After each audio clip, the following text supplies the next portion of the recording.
Hello dear students, welcome back to the GDC live. So dear students, आज का आपने weekly test दिया। ये एक रिवीजन वीकली टेस्ट था पिछले एक महीने का, जिसमें आपके अलग अलग सब्जेक्ट्स के टॉपिक थे। फ्रॉम द फार्माकोलॉजी अगर हम बात करेंगे, रेस्पिरेटरी, पीएनएस, और हमारा यहाँ पे देखने को मिला है फिजिकल फार्मेसी की बात किया गया, pharmaceutical analysis and pharmacognosy. I hope उन क्वेश्चंस को देखने के बाद आपका एक रिवीजन भी हुआ होगा और आपका एक कंप्लीट ओवरव्यू भी आ गया होगा। चलिए देखते हैं कैसे थे क्वेश्चन और कैसी आपने गलतियां, कहां पे मिस्टेक्स किया, उनको सुधारना बहुत ज्यादा जरूरी है। तो आज की सीरीज में देखो, पहला क्वेश्चन फार्माकोलॉजी से मैं शुरुआत करता हूं। फार्माकोलॉजी से 13 क्वेश्चन आपके पूछे गए, जिसमें से पहला क्वेश्चन देखिए क्या था। Which of the following drug can be administered by the subcutaneous route. आपके पास यहां पे 4 ऑप्शन दिए गए हैं: एल्बिट्रॉल, टर्ब्यूटालिन, मेटाप्रोटेनॉल एंड परबिट्रॉल। ये हमारी ड्रग है जो एड्रेनर्जिक ड्रग है, मेनली बीटा 2 रिसेप्टर पे काम करती हैं और ब्रोंकोडायलेशन काम करती हैं, अस्थमा में यूज की जाती हैं। करेक्ट है। अब आपसे पूछा गया इनमें से कौन सी ऐसी ड्रग है जो हमारा सबक्यूटेनियस रूट से एडमिनिस्टर किया जाती है। लेकिन उससे पहले जरा समझिएगा, नॉर्मली आपको पता है बीटा 2 एगोनिस्ट जो हमारे होते हैं वो मीटर डोज इनहेलर एमडीआई के फॉर्म में दिए जाते हैं। लेकिन ये वाले जो दोनों ड्रग हैं, हाँ, इनको हमारे अदर रूट से भी दिया जाता है, मेनली ओरल रूट से भी दे सकते हैं। लेकिन अगर टर्ब्यूटालिन की बात करेंगे, ये ऐसी हमारी बीटा 2 एगोनिस्ट है जिसको सब क्यूटेनियस रूट से भी दे सकते हैं। तो इसलिए राइट आंसर क्या होगा? टर्ब्यूटालिन। अगर ओरल की बात करते तो ये दोनों हो सकते थे, अगर एमडीआई के रूप में बात करेंगे तो सभी होंगे। सो अगर हम बात करेंगे अस्थमा में, हमारे सॉल्ब्यूटामॉल, टर्ब्यूटालिन, मेटाप्रोटेनॉल एंड परबिट्रॉल, ये सभी हमारे यूज होते हैं एज अ एमडीआई के रूप में। लेकिन सॉल्ब्यूटामॉल एंड टर्ब्यूटालिन हमारे टैबलेट फॉर्म में आते हैं। लेकिन ओनली टर्ब्यूटालिन ऐसी ड्रग है जो सब क्यूटेनियस फॉर्म में दी जाती है, यानी सब क्यूटेनियस रूट से इंजेक्शन यानी पेरेंटल रूट के थ्रू भी दे सकते हैं। Only one drug. Next, mechanism of action of theophylline in bronchial asthma. अब आपको पता है थियोफाइलिन यानी मिथाइल ज़ैंथिन डेरिवेटिव, और मिथाइल ज़ैंथिन डेरिवेटिव भी हमारे ब्रोंकोडायलेटर होते हैं। करेक्ट है। अब आपसे पूछा गया थियोफाइलिन का मोड ऑफ एक्शन क्या है, तो सिंपली आप बोलोगे जो हमारे थियोफाइलिन होते हैं वो हमारे फॉस्फोडाइस्ट्रेज एंजाइम को इनहिबिट करते हैं। वैसे तो नॉन सेलेक्टिव फॉस्फोडाइस्ट्रेज होते हैं, लेकिन अगर स्पेसिफिकली कभी पूछा जाए तो फॉस्फोडाइस्ट्रेज 4 एंजाइम को इनहिबिट करेंगे। जैसे आप फॉस्फोडाइस्ट्रेज PD5 की बात करोगे, सिल्डेनाफिल, टेडालाफिल याद आती है। अगर आप PD3 की बात करोगे तो इनामरीनोन और मिलरीनोन याद आ जाती है। लेकिन थियोफाइलिन की यानी methyl xanthine derivative phosphodiesterase 4 inhibitor होती हैं। बीटा 2 एगोनिज्म तो होंगी नहीं, क्योंकि उसके लिए तो ऑलरेडी हमने सॉल्ब्यूटामॉल, टर्ब्यूटालिन देखा। एंटीकोलिनर्जिक ड्रग में इप्राट्रोपियम ब्रोमाइड, टायोट्रोपियम ब्रोमाइड होती हैं। Inhibition of the mucociliary clearance का कोई भी रोल हमारा थियोफाइलिन के साथ देखने को नहीं मिलेगा। सो थियोफाइलिन का मोड ऑफ एक्शन क्या होगा? Phosphodiesterase 4 enzyme inhibition. इसको हर तरह से याद करिएगा, सारे वर्ड जो भी मैं क्लियर कर रहा हूं वर्ड टू वर्ड आपसे क्वेश्चन पूछे जाते हैं, तो इसलिए इनको ध्यान से सुनिएगा जरूर। To prevent exercise induced bronchial asthma drug used is. अच्छा, अब हाँ, कुछ जो अस्थमेटिक पेशेंट होते हैं अगर वो ज्यादा एक्सरसाइज कर लेते हैं तो ब्रोंकियल अस्थमा इंड्यूस हो जाता है। और अगर एक्सरसाइज इंड्यूस्ड ब्रोंकियल अस्थमा होगा तो उसके लिए ड्रग ऑफ चॉइस होती है क्या? कॉर्टिकोस्टेरॉइड। देखो यहां पे कोई कॉर्टिकोस्टेरॉइड दी गई है क्या? सर नहीं दी गई है। अब आप क्या करोगे? याद रखना, जो हमारे एक्सरसाइज इंड्यूस्ड अस्थमा होते हैं मेनली वहां पे हमारे क्या है, एलर्जन की वजह से होता है। और एलर्जन आते हैं तो वो क्या करते हैं, एंटीजन एंटीबॉडी रिएक्शन करके हमारा जो मास्ट सेल होता है उसको डिग्रेडेट कर देता है।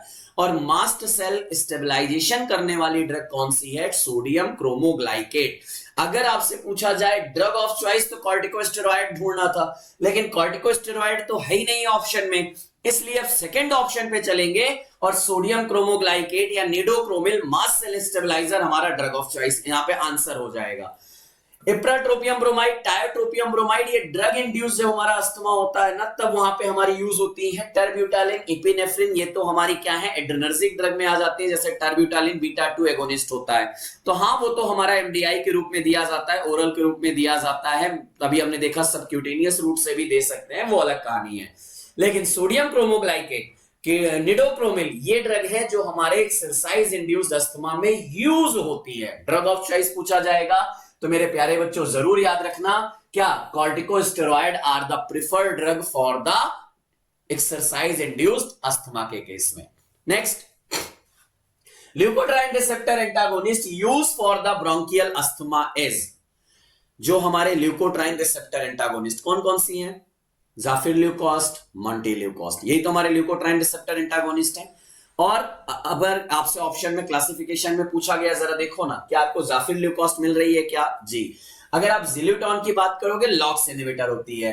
क्रोमेलिन सोडियम की बात करोगे, सोडियम क्रोमोग्लाइकेट, ये तो हमारी क्या होती है, मास्ट सेल स्टेबलाइजर होती है। अमीनोफाइलिन की बात करेंगे, जो मिथाइल ज़ैंथिन डेरिवेटिव होती है। तो इसलिए leukotriene receptor antagonist, right answer is the zafirlukast and montelukast. ये दो ड्रग हमारी होती हैं जो LT1 रिसेप्टर को इनहिबिट कर देती हैं, और ल्यूकोट्राइन अपने रिसेप्टर से बाइंड करके ब्रोंकोकॉन्स्ट्रिक्शन नहीं कर पाता है। तो क्रॉनिक अस्थमा के केस में हमारे ये ड्रग दी जाती हैं, एक्यूट में नहीं दी जाती। एक्यूट में तो हमारे कॉर्टिकोस्टेरॉइड, बीटा 2 एगोनिस्ट, यही हमारे मेनली दिए जाते हैं। ओमेलिजुमैब is a monoclonal antibody used for the treatment of, अब देखो ओमेलिजुमैब की बात करोगे, हाँ मोनोक्लोनल एंटीबॉडी है, लेकिन ये IgE इनहिबिटर है, यानी IgE हमारा एंटागोनिस्ट होती है ओमेलिजुमैब। और IgE responsible for the anaphylactic reaction, allergic reaction के लिए, और अस्थमा हमारी उनमें से एक एलर्जिक रिएक्शन होती है। So omalizumab is used in the case of the asthma.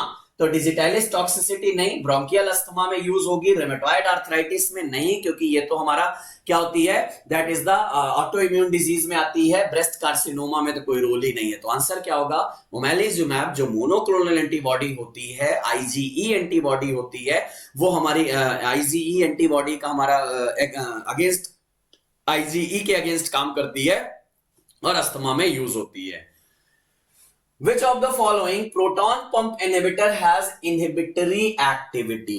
बढ़िया, जरा एक बार याद करना बच्चों, क्या हमने एंजाइम इनहिबिटर पढ़ा है, microsomal enzyme induction and inhibition.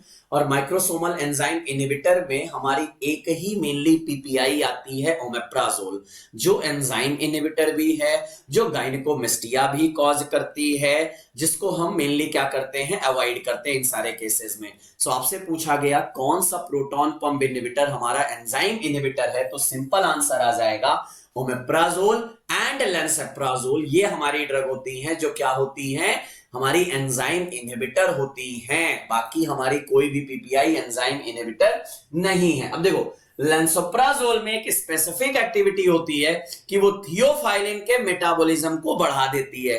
बाकी ओमेप्राजोल के बारे में बात करोगे तो हाँ, वो माइक्रोसोमल एंजाइम इनहिबिटर होती है और वो अदर ड्रग के मेटाबॉलिज्म को इनहिबिट कर देगी, क्योंकि एंजाइम इनहिबिटर है तो माइक्रोसोमल एंजाइम इनहिबिट हो जाएगा।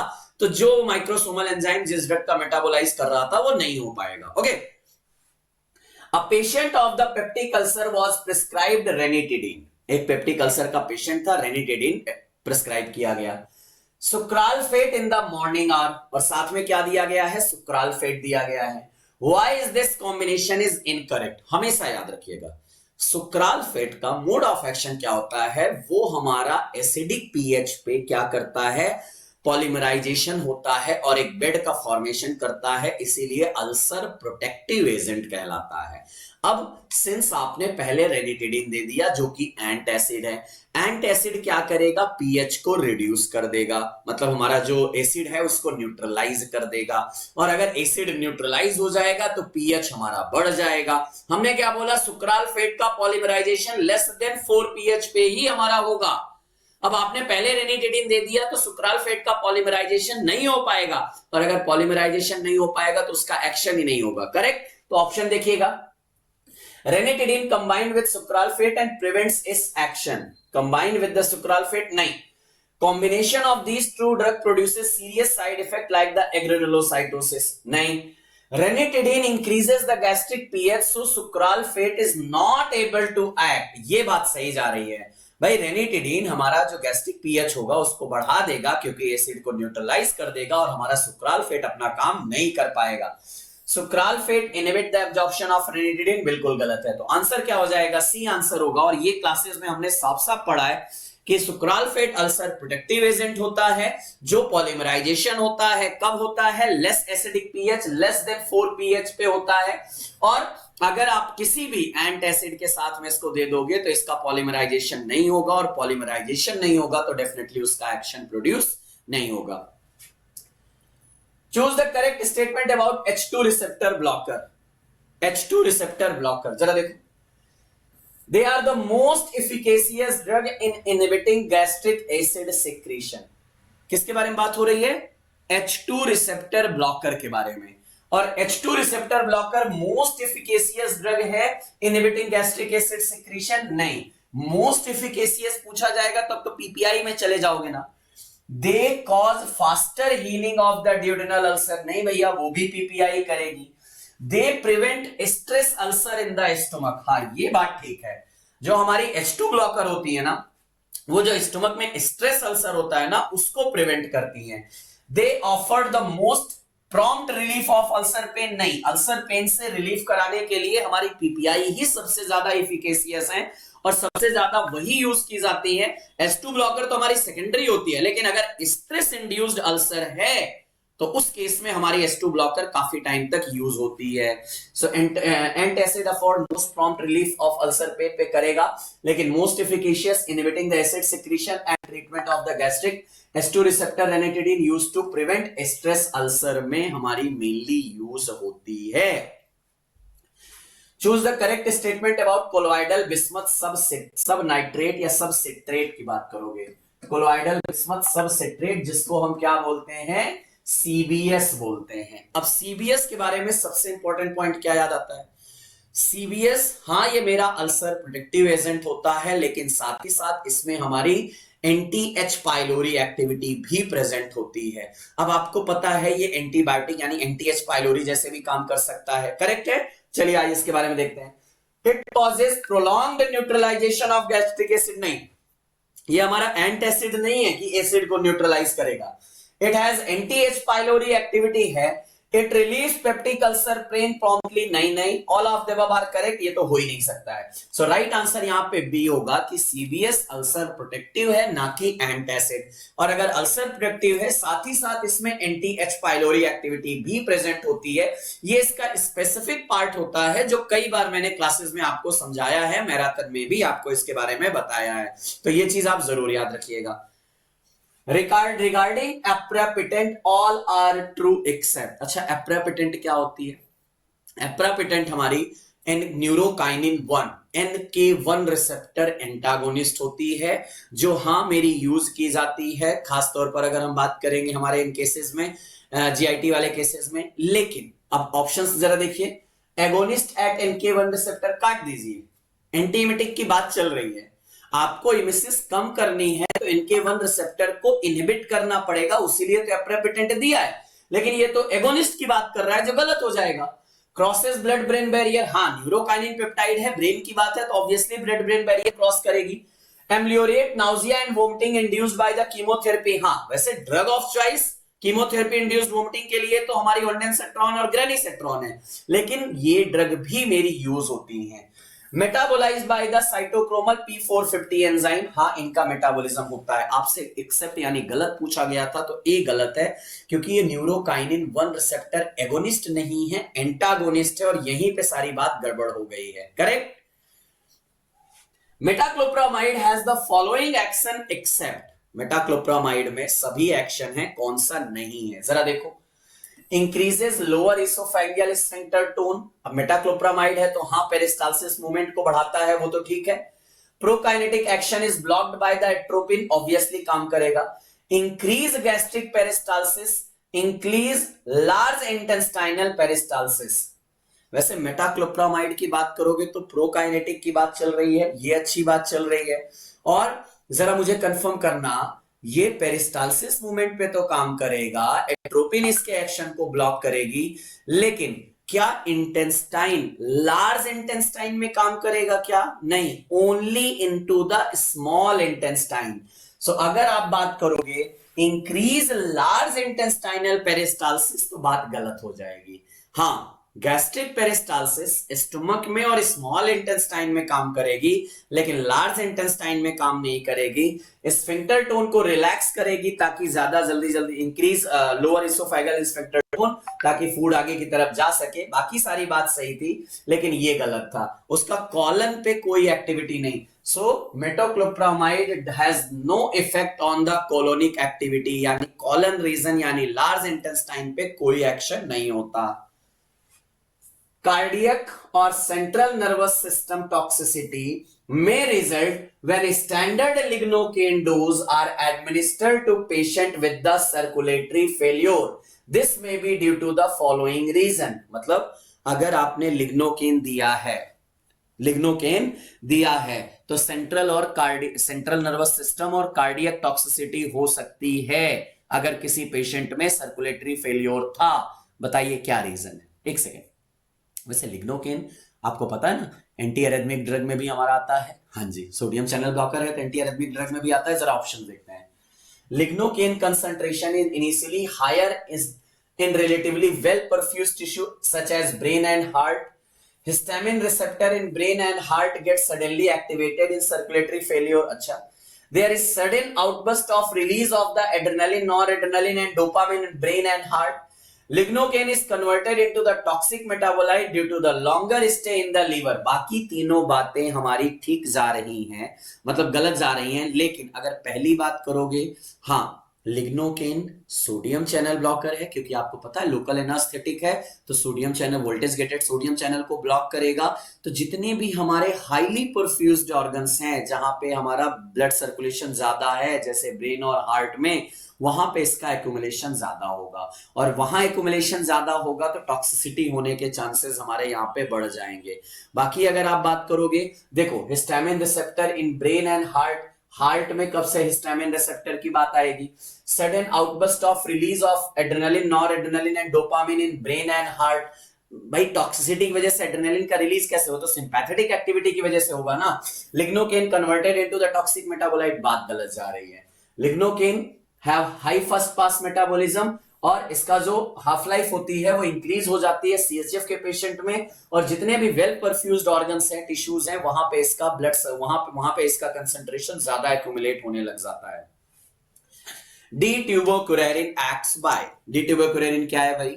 डी ट्यूबोक्यूरेरिन हमारी स्केलेटल मसल्स रिलैक्सेंट है। कहां पे काम करती है? Neuromuscular junction receptor, NM receptor पे काम करती है।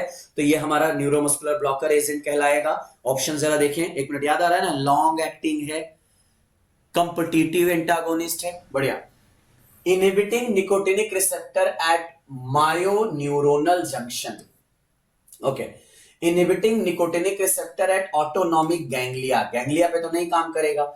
प्रोड्यूस डीपोलराइजिंग ब्लॉक, नहीं, डीपोलराइजिंग ब्लॉक तो सक्सिनाइल कोलिन प्रोड्यूस करेगी, ये तो नॉन डीपोलराइजिंग करेगी। By inhibiting reuptake of acetyl choline, acetyl choline का रीअपटेक कोलिन फॉर्म में होता है, उसको तो हेमिकोलिनियम काम करती है। अब अगर डी ट्यूबोक्यूरेरिन की बात करेंगे एट मायोन्यूरोनल, अगर मैं इसको एनएम बोल दूं, nicotinic receptor at the neuromuscular junction, वही तो बात चल रही है। सो ये आंसर सही है। डी ट्यूबोक्यूरेरिन काम करेगा कहां पे? न्यूरोमस्कुलर जंक्शन पे काम करेगा। सो ये रहे हमारे 13 क्वेश्चन फ्रॉम द फार्माकोलॉजी। इसके आगे के क्वेश्चन फर्दर सर आपके साथ कंटिन्यू करेंगे। Hello dear students, welcome to GDC YouTube channel. और आज हम डिस्कस करेंगे हमारे एनालिसिस का जो टेस्ट है उसके क्वेश्चंस को डिस्कस करते हैं। यहाँ पर वीकली टेस्ट हुआ था आपका, टेस्ट नंबर 7, उसके क्वेश्चंस को बेटा हम डिस्कस करेंगे। और क्वेश्चंस तो करेंगे, लेकिन क्वेश्चंस के साथ और भी चीजें डिस्कशन करेंगे हम। जो हमारा क्वेश्चन होता है ये फिक्स नहीं होता कि वही क्वेश्चन आपको एग्जाम में आएगा, उससे रिलेटेड चीजें हमसे पूछी जाती हैं। तो डिस्कशन इसलिए किया जाता है कि आप जो उसके 4 ऑप्शंस हैं और जो भी टर्मिनोलॉजी हमारे क्वेश्चन में यूज हुई है, हमें उसका पूरा नॉलेज है या नहीं। कई बार कुछ क्वेश्चंस ऐसे होते हैं जो हमने नहीं पढ़े, फिर भी वहां से क्वेश्चंस आ गया, तो हमको क्या करना है, कुछ अपना लॉजिक लगा के ही वो क्वेश्चंस करना होता है। क्योंकि देखो सिलेबस में ऐसा रहता है भाई, बहुत सारी चीजें होती हैं, कई बार आपने नहीं पढ़ा और आपको क्वेश्चन आया है तो आपको तो सॉल्व करना है ना। जैसे पहले नंबर पर जो क्वेश्चन है बहुत इजी क्वेश्चन है भाई, ये है following functional group is strong cation exchange resin. Cation exchange resin कौन सा होता है भाई, ये उनने अपन से पूछ लिया है। उन्होंने कहा है कि बताओ कैटायन एक्सचेंज रीजन कौन होता है, ठीक है। तो भाई इसको कैटायन को लेके जाना है, ठीक है। तो अगर ये बात जो है हमारी कौन सी क्रोमेटोग्राफी की है भाई, ये आयन एक्सचेंज क्रोमेटोग्राफी होती है हमारी, आयन एक्सचेंज क्रोमेटोग्राफी रहती है हमारी, ठीक है। ये आयन एक्सचेंज क्रोमेटोग्राफी में एक भाई हमारा फिक्स्ड आयन होता है, ठीक है, ये फिक्स्ड आयन होता है, ठीक है, ये फिक्स्ड आयन रहता है। इस पर जो आयन लगा रहता है वो काउंटर आयन होता है। क्या होता है भाई, काउंटर आयन। जैसे भाई कोई शॉप है तो शॉप का जो वो मालिक रहेगा वो तो हमेशा रहेगा, वो फिक्स्ड आयन है। काउंटर पे वो स्टाफ लगा के रखता है 24 आवर्स की शिफ्ट में, अगर उसकी शॉप 24 आवर्स के लिए ओपन होती है तो वो काउंटर वाला स्टाफ बदलता रहता है, तो फिक्स्ड आयन है, काउंटर आयन है, ठीक है। इनका ओवरऑल जो चार्ज होता है वो हमेशा 0 होता है, ये ध्यान रखना है आपको। अगर आप क्वेश्चन में अपन ने क्या पूछा है, कैटायन का एक्सचेंज करना है, कैटायन का एक्सचेंज करेगा अगर कोई यहाँ पर, तो ये कैटायन रहेगा हमारा काउंटर आयन, वो कैटायन से ही एक्सचेंज होना है, तो फिक्स्ड आयन हमारा क्या रहेगा, नेगेटिव आयन होगा, ठीक है। अगर वो अपन से एनायन एक्सचेंज रीजन की बात करेंगे तो हमारा फिक्स्ड आयन क्या हो जाएगा भाई, हमारा फिक्स्ड आयन रहेगा फिर कैटायन, ये कैटायन होगा, और जो काउंटर आयन होगा अपना, जो सैंपल से एक्सचेंज होगा वो नेगेटिव आयन हो जाएगा, ठीक है। तो ये इतना अपन को भाई आयन एक्सचेंज क्रोमेटोग्राफी में अच्छे से मालूम होना चाहिए। इसका ओवरऑल इलेक्ट्रोन्यूट्रलिटी हमारा फॉलो होता है, ये जो बॉन्ड रहता है ये स्ट्रॉन्ग बॉन्ड रहता है, तो ये रिमूव नहीं होता। मोबाइल फेज में जब अपना सैंपल आयन आता है तो काउंटर आयन को लेके चला जाता है, क्योंकि फिक्स्ड आयन और काउंटर आयन जो है ना वो उतने स्ट्रॉन्ग बॉन्ड से नहीं जुड़े हुए थे, वो आराम से एक्सचेंज हो जाता है, सैंपल यहां आ जाता है और ये निकल के चला जाता है। अब क्वेश्चन में ये सब तो नहीं पूछा गया, क्वेश्चन में अपन से पूछा है उन्होंने कि स्ट्रॉन्ग कैटायन एक्सचेंज रीजन। अगर चलो उन्होंने इतना बस पूछा होता कि भाई मेरे कैटायन एक्सचेंज रीजन कौन सा है, तो हम कहते भैया कैटायन एक्सचेंज रीजन है, तो फिक्स्ड आयन क्या होगा अपना, नेगेटिव होगा। ये पूरा अपना सेटअप है, ये अपन से पूछा कि ये क्या होगा, तो मैं तो कहता हूं कि अपना नेगेटिव आयन होगा भाई, ठीक है।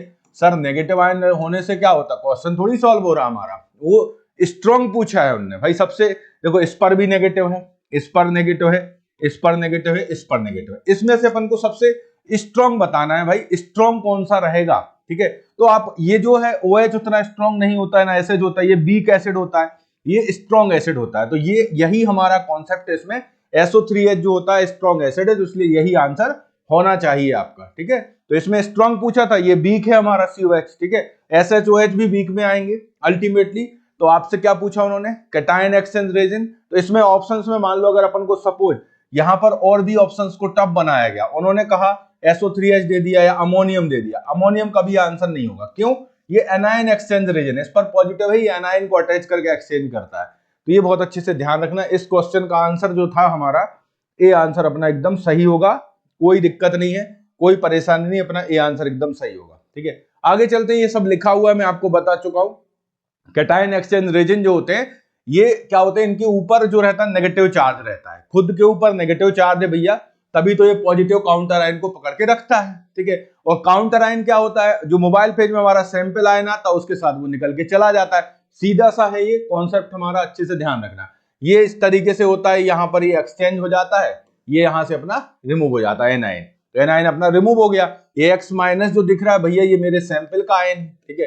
एसिडिक फंक्शनल ग्रुप जो होते हैं जनरली वो कैटायन एक्सचेंज रीजन होते हैं, ठीक है। जैसे सल्फ्यूरिक एसिड है हमारा, SO3H है, ये हमारा स्ट्रॉन्ग रहेगा, कार्बोक्सिलिक एसिड बेटा अपना वीक रहेगा, तो सीधा सीधा इसका आंसर क्या था हमारा, SO3H वाला आंसर अपना एकदम परफेक्टली करेक्ट हो जाएगा, नो डाउट इसमें, ठीक है। आगे चलते हैं, नेक्स्ट क्वेश्चन आता है भाई, ये आया हमारे सामने, बोलता है which type of detector is bulk property detector. अब किसमें बल्क प्रॉपर्टी यार, किसमें वेरी बल्क प्रॉपर्टी पूछी है। चलो अभी अपन को पता है कि अपना टॉपिक चल रहा है, HPLC चल रहा है हमारा, या क्रोमेटोग्राफी है, तो हम लगा लेंगे। अब नहीं लिखा है तो ऑप्शंस देखो भैया, काय का पूछा है इन्होंने, बल्क प्रॉपर्टी मतलब समझते हो, बल्क का मतलब यहाँ पे अमाउंट बताएगा, जिसका अमाउंट ज्यादा होगा वो ज्यादा पीक देगा, जिसका अमाउंट कम होगा वो लेस पीक देगा। मतलब यहाँ पर आपका क्या है, क्वांटिटी पे डिपेंड करना है भाई, क्वांटिटी पर डिपेंड करना है, क्वालिटी पर डिपेंड नहीं करना, ठीक है। मतलब ज्यादा प्रेजेंट होगा तो ज्यादा दिखेगा, कम प्रेजेंट होगा तो कम दिखेगा, ये चीज कहलाती है बल्क। बल्क मतलब समझते हो, जो ज्यादा होगा ज्यादा अच्छा दिखेगा, जो कम होगा वो हमको कम दिखेगा। अब बल्क प्रॉपर्टी में किसका यूज करते हो तुम भाई, बल्क प्रॉपर्टी में हम रिफ्रैक्टिव इंडेक्स का यूज करते हैं क्या, हाँ भाई रिफ्रैक्टिव इंडेक्स का हम करते हैं यूज। अब यूवी अल्ट्रावायलेट डिटेक्टर कहता है भैया तुम मेरे सामने 10 ग्राम ले आओ या 1 mg ले आओ, मैं तो उसका वही लैम्डा मैक्स दूंगा, मैं बल्क पे डिपेंड ही नहीं करता। ठीक है, फ्लोरोसेंस भी यही कहता है, अगर फ्लोरोसेंस मटेरियल होगा तो मैं डिटेक्ट कर लूंगा। ठीक है, कंडक्टिविटी, जितना ज्यादा कंसंट्रेशन हाई रहेगा उतना ही ज्यादा कंडक्टिविटी में चेंज होगा। जो मोबाइल फेज में कंडक्टिविटी थी और जब अपनी ये जो इल्यूशन हुआ है मोबाइल फेज का, उसकी कंडक्टिविटी में अगर चेंज आ रहा है तो मतलब ये है कि भैया उसमें कुछ चीज प्रेजेंट है एक्स्ट्रा। तो बल्क प्रॉपर्टी में अपने दो आते हैं, रिफ्रैक्टिव इंडेक्स और कंडक्टिविटी डिटेक्टर। ठीक है, इलेक्ट्रोकेमिकल डिटेक्टर भी हमारा क्या होता है, ये सॉल्यूट सेंसिटिव कहलाते हैं, मतलब जो सॉल्यूट रहेगा उसके अकॉर्डिंग चलते हैं। तो ये बल्क प्रॉपर्टी, रिफ्रैक्टिव इंडेक्स और कंडक्टिविटी डिटेक्टर अपन को कौन से ऑप्शन में दिया गया है भाई, ये देखो ये तो गलत हो गया, जिसने यूबी जहां दिया है ना सब काट दो, सेकंड वाला गया गया गया, कुछ नहीं बचा। अब क्या बचा भाई, फर्स्ट एंड फोर्थ बचा, तो यही हमारा एकदम करेक्ट आंसर होगा। फर्स्ट एंड फोर्थ अपना एकदम करेक्ट आंसर हो जाएगा। ओके, नेक्स्ट पॉइंट की ओर चलते हैं हम। यहां पर इसका एक्सप्लेनेशन देख सकते हैं अपन लोग, यहां पे मिलेगा एक्सप्लेनेशन में भी यही आंसर है। देखो बल्क प्रॉपर्टी डिटेक्टर जो होते हैं हम कंपैरिजन करते हैं, भाई हमने मोबाइल पे जब ऐड किया था तो उसमें कुछ नहीं था और जब आपका इल्यूशन हुआ तो उसमें कुछ प्रेजेंट है, तो उसका अमाउंट बड़ा हुआ है, उसी के कारण कंडक्टिविटी चेंज हुई है या तो रिफ्रैक्टिव इंडेक्स चेंज हुआ है।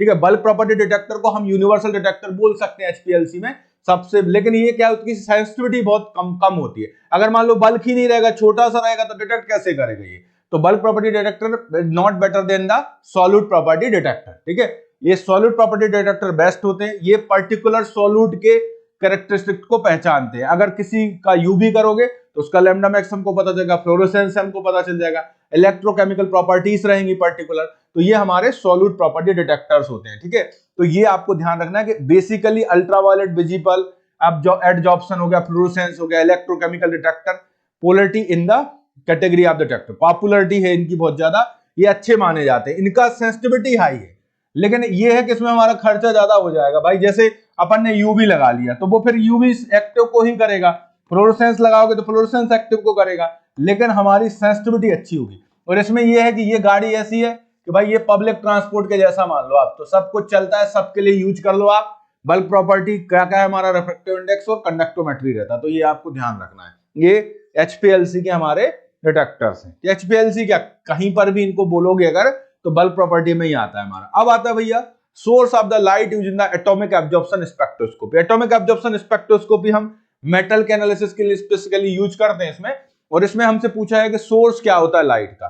ठीक है, सोर्स का लाइट, अब देखो इस ऑप्शन में अगर देखो ना तो एक्चुअल में ऑप्शंस में कोई पावर ही नहीं है, ऑप्शंस तो बिल्कुल लड्डू बना दिए गए हैं। अगर आप ऑप्शन को कैंसिल कर दो ना तो आंसर आ गया। हम तो कहते हैं अगर बच्चे ने नहीं भी पढ़ा होगा एटॉमिक एब्जॉर्प्शन स्पेक्ट्रोस्कोपी तो भी वो बता देगा। देखते हैं अपन भैया, हमने तो आज तक लाइफ में हॉलो एनोड लैंप तो कभी नहीं सुना, तो ये तो गया काम से। ठीक है, अब हॉलो लैंप यार ये कैसा लैंप है बताओ, आपने केवल लैंप में यहाँ होल्डर लगा दिया, उसमें बल्ब भी नहीं लगाया, तो ये कोई लैंप करेगा, नहीं करेगा। फिल्टर व्हील, ये तो हमारा मोनोक्रोमेटर के जैसा काम करता है भाई, वेवलेंथ का फिल्ट्रेशन करेगा। तो बचा क्या हमारे पास, हेलो कैथोड लैंप। ठीक है, अगर क्वेश्चन को टफ बनाना होता तो इसमें अपन यूवी वाले दूसरे सोर्स लग देते, टंगस्टन फिलामेंट लैंप रखते, तो थोड़ा सा क्वेश्चन कॉम्प्लेक्स होता। बट सबसे कॉमन सोर्स जो है हमारा एटॉमिक एब्जॉर्प्शन स्पेक्ट्रोस्कोपी का, वो कौन होता है, सीधा सीधा यही होता है, हॉलो कैथोड लैंप। आपको ध्यान रखना है। ओके, नेक्स्ट है हमारा ये हॉलो कैथोड लैंप को देख सकते हो इसमें। ठीक है, ये सबसे HCl इसको बोलते हैं। ठीक है, HCl कंपनी का नहीं है, HCl उसका नाम है, मोस्ट कॉमन लाइट सोर्स होता है एटॉमिक एब्जॉर्प्शन स्पेक्ट्रोस्कोपी के लिए। इसमें अपन एटोमाइज सैंपल यूज करते हैं। ठीक है, जैसा अपन वो करते हैं ना डियो छोटे छोटे फॉर्म आते हैं एरोसोल के फॉर्म में, एटोमाइज सैंपल का अपन लोग बेटा यूज करते हैं, ये आपको ध्यान रखना है। ठीक है, अगला क्वेश्चन आता है the wavelength of the emitted radiation is shorter than the absorb radiation is called the, यार इसको रिलाई फ्लोरोसेंस तो वो कहता है जब भैया हमारा ना प्रॉफिट हुआ ना लॉस हुआ। ठीक है, हमारा प्रॉफिट और लॉस नहीं हुआ। ठीक है, या ये कंडीशन है। अगर स्ट्रोक की बात करते हो तो यहाँ पे ये ज्यादा हो जाता है, तो यहाँ पर क्या लिखा हुआ है, शॉर्टर लिखा हुआ है, shorter than the absorb radiation. तो इसमें आपका आएगा एंटी स्ट्रोक फ्लोरोसेंस आएगा। क्या आएगा बेटा इसमें, एंटी स्ट्रोक फ्लोरोसेंस, इसका अपना एकदम करेक्ट आंसर होगा। ठीक है, इजी है क्वेश्चन ये। अब यहां पर दिख रहा है देखो, based upon the wavelength emitted radiation compared to the absorb radiation. भाई हमने जो दिया किसी को और उसने हमको कितना रिटर्न किया, ये कहानी इसमें चलती है। ठीक है, तो जैसे सबसे पहले स्ट्रोक फ्लोरोसेंस क्या लेता है। ठीक है, तो स्ट्रोक फ्लोरोसेंस वो कहता है भाई हमने जो wavelength of the emitted radiation longer होता है, जैसे हमने किसी को दिया है रेडिएशन भाई, तो जब वो इमिट करेगा ना तो ज्यादा करेगा, तो वो हमारा स्ट्रोक कहलाता है। अगर वो इमिट कम कर रहा है तो मतलब वो एंटी स्ट्रोक है, ठीक है।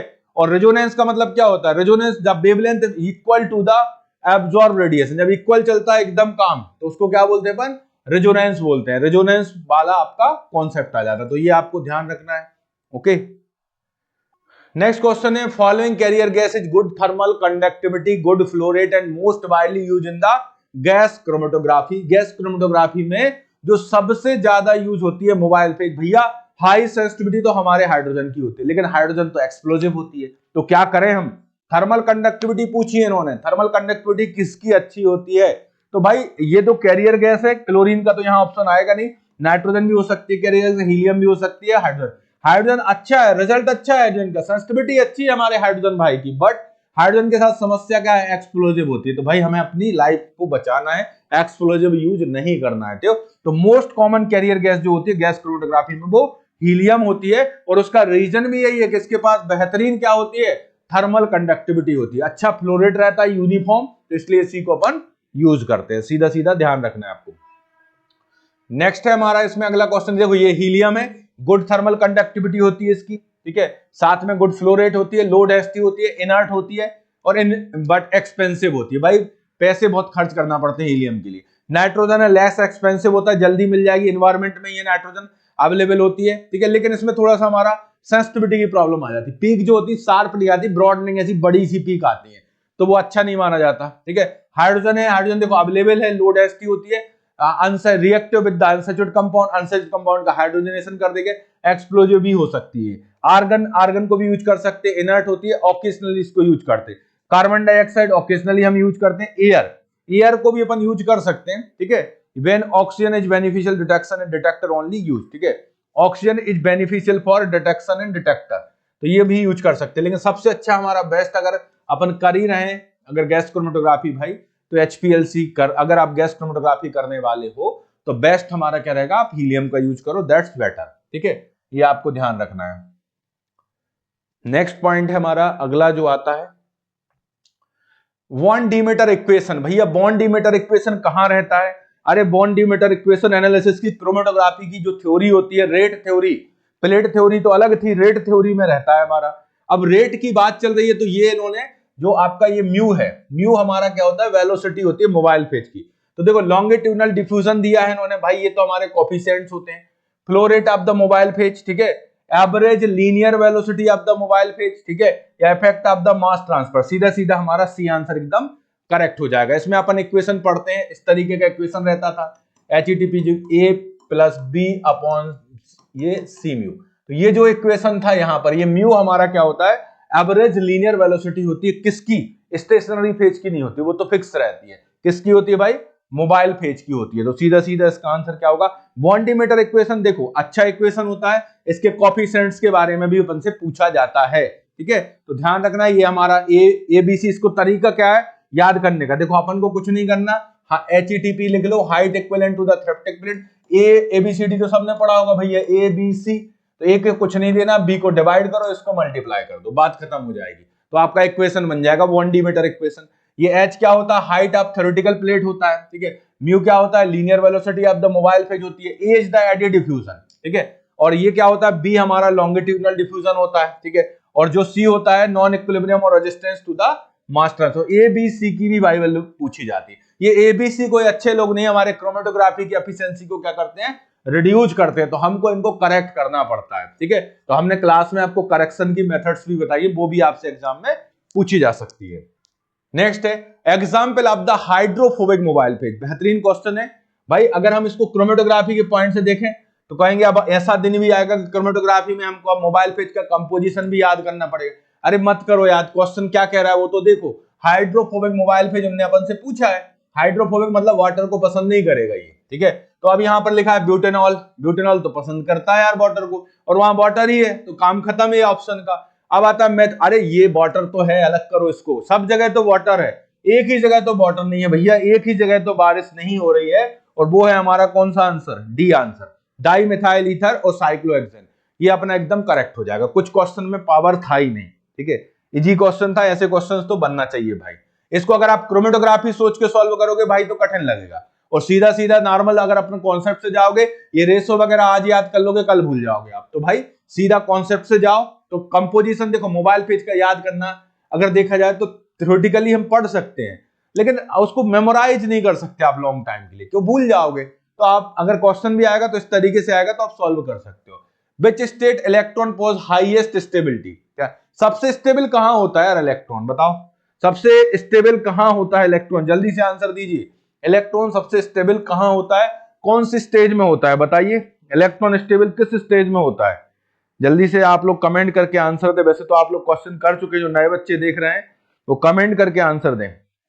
सबसे ज्यादा भाई अगर आप रह रहे हो कहीं पर, ठीक है, तो आप सबसे अच्छे स्टेबल कहां हो भाई, ग्राउंड स्टेट पर ही तो रहते हैं हम स्टेबल। अगर हमें कोई ऊपर ले जाता है भाई, ठीक है, तो हम अनस्टेबल हो जाते हैं। तो ऐसे इलेक्ट्रॉन क्या हाल है भाई, इलेक्ट्रॉन नीचे रहता है, ग्राउंड स्टेट में सबसे स्टेबल होता है, ठीक है। क्या होता है, उसके पास एनर्जी कम रहती है, स्टेबल स्टेट रहती है, उसके ऑर्बिटल्स भरे रहते हैं, ठीक है। तो ग्राउंड स्टेट से तो अच्छा कोई आंसर इसमें होगा नहीं, ठीक है। ट्रिपलेट स्टेट ये भी आपकी उसकी एक्साइटेड स्टेट ही होती है, सिंगलेट एक्साइटेड स्टेट होती है, ऑल द अबव नहीं आएगा भाई, सीधा सीधा अपना ग्राउंड स्टेट आएगा। ग्राउंड स्टेट में मोस्ट स्टेबल होता है, और उसका सबसे जो जरूरी चीज है वो है कि उसके पास एनर्जी कम होती है, एनर्जी को एब्जॉर्ब करके वो क्या होता है, अनस्टेबल होता है, ठीक है।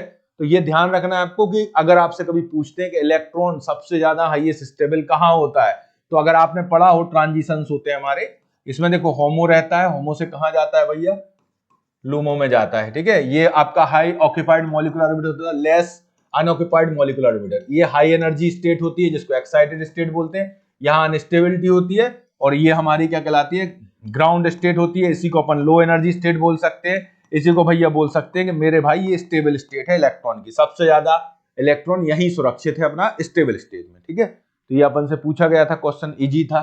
नेक्स्ट क्वेश्चन है हमारा अगला, ये बता चुका हूं मैं आपको पूरा। अब आता है देखो, match of the following reagent with compound. अच्छा क्वेश्चन है भैया, ये हमारे डिटेक्टर्स हैं, ठीक है, जो हम स्प्रे करके डिटेक्ट कर लेते हैं HPLC में या हमारी पेपर क्रोमेटोग्राफी में, और हमको पूछा है उन्होंने कि आपको डिटेक्शन करना है भाई, आप कैसे करोगे। तो मैं पहले तो जिसको मैं जानता हूं उसको देखता हूं भैया, मैं निनहाइड्रिन को जानता हूं कि बहुत इंपॉर्टेंट है निनहाइड्रिन। निनहाइड्रिन हमारे अमीनो एसिड का करता है, तो देखो R कहां दिया है, सेकंड का R किस में दिया है भैया, इनमें तो दिया नहीं, इनको करो बाजू में कि भाई तुम लोग हमारे आंसर नहीं हो, तुम तो चलो साइड में। अब क्या दिया है यहाँ पर, 2,4-डाइनाइट्रोफेनाइल हाइड्राजीन दिया है, 2,4-डाइनाइट्रोफेनाइल हाइड्राजीन दिया है। अब अपन को क्या करना है, फेरिक क्लोराइड दिया है, ठीक है। यहां पर आपको क्या दिया गया है, फेरिक क्लोराइड भी दिया गया है, और साथ में आपको दिया गया है एंटीमनी ट्राइक्लोराइड। तो अब यहां से हमको पता करना है, तो जल्दी से आप आंसर बताएं, क्या आंसर होना चाहिए इसका, क्या आंसर होगा भाई। आपको ए और बी में से ही आंसर देना है, किस में से आंसर देना है, ए और बी में से। बताओ, केवल ए और बी ही बच रहा है अपने पास, ठीक है, तो बी में आंसर देना है आपको, ठीक है ना। तो भाई ये जो है ना हाइड्राजीन जो चीज है, मुझे ऐसा लगता है कि इसका संबंध एल्डिहाइड कीटोन से है। इसका संबंध किससे है, एल्डिहाइड कीटोन से। तो देखो फर्स्ट का एस दिया है इसमें, तो यही हमारा आंसर हो जाएगा। फर्स्ट का एस रहेगा, सेकंड का आर रहेगा, ठीक है। थर्ड जो रहता है एंटीमनी ट्राइक्लोराइड, थर्ड का क्या है यहाँ पर, थर्ड जो इसमें थर्ड का क्या दिया गया है, क्यू दिया गया, स्टेरॉइड के लिए यूज करते हैं, और फेरिक क्लोराइड को अपन लोग बेटा फिनोलिक कंपाउंड के लिए यूज करते हैं। तो ये इंपॉर्टेंट है, इसको अच्छे से याद कर लेना, ये किसी भी सब्जेक्ट में ये क्वेश्चन बन सकता है आपका, ठीक है। याद रखना, निनहाइड्रिन भाई बहुत आता है एग्जाम में क्वेश्चन, और इसको हाइड्रोजन वाले को याद रखो, एल्डिहाइड कीटोन वाला है, ठीक है। फेरिक क्लोराइड हमारा फिनोलिक का है, और एंटीमनी जो होता है एंटीमनी ट्राइक्लोराइड। आप स्टेरॉइड का भाई खर्चा करोगे, स्टेरॉइड दवाइयां लोगे तो मनी तो खत्म होनी है ना अपनी, तो एंटीमनी हो जाएगा, बात खत्म हो जाएगी यहीं पर। ऐसे इसको याद कर लो, ठीक है, तो बन जाएगा आप पे क्वेश्चन। ओके, नेक्स्ट क्वेश्चन की ओर चलते हैं हम। यहाँ पर भाई ये रिएजेंट है हमारे जो TLC में या हम पेपर क्रोमेटोग्राफी में यूज करते हैं, टेबल बहुत इंपॉर्टेंट है।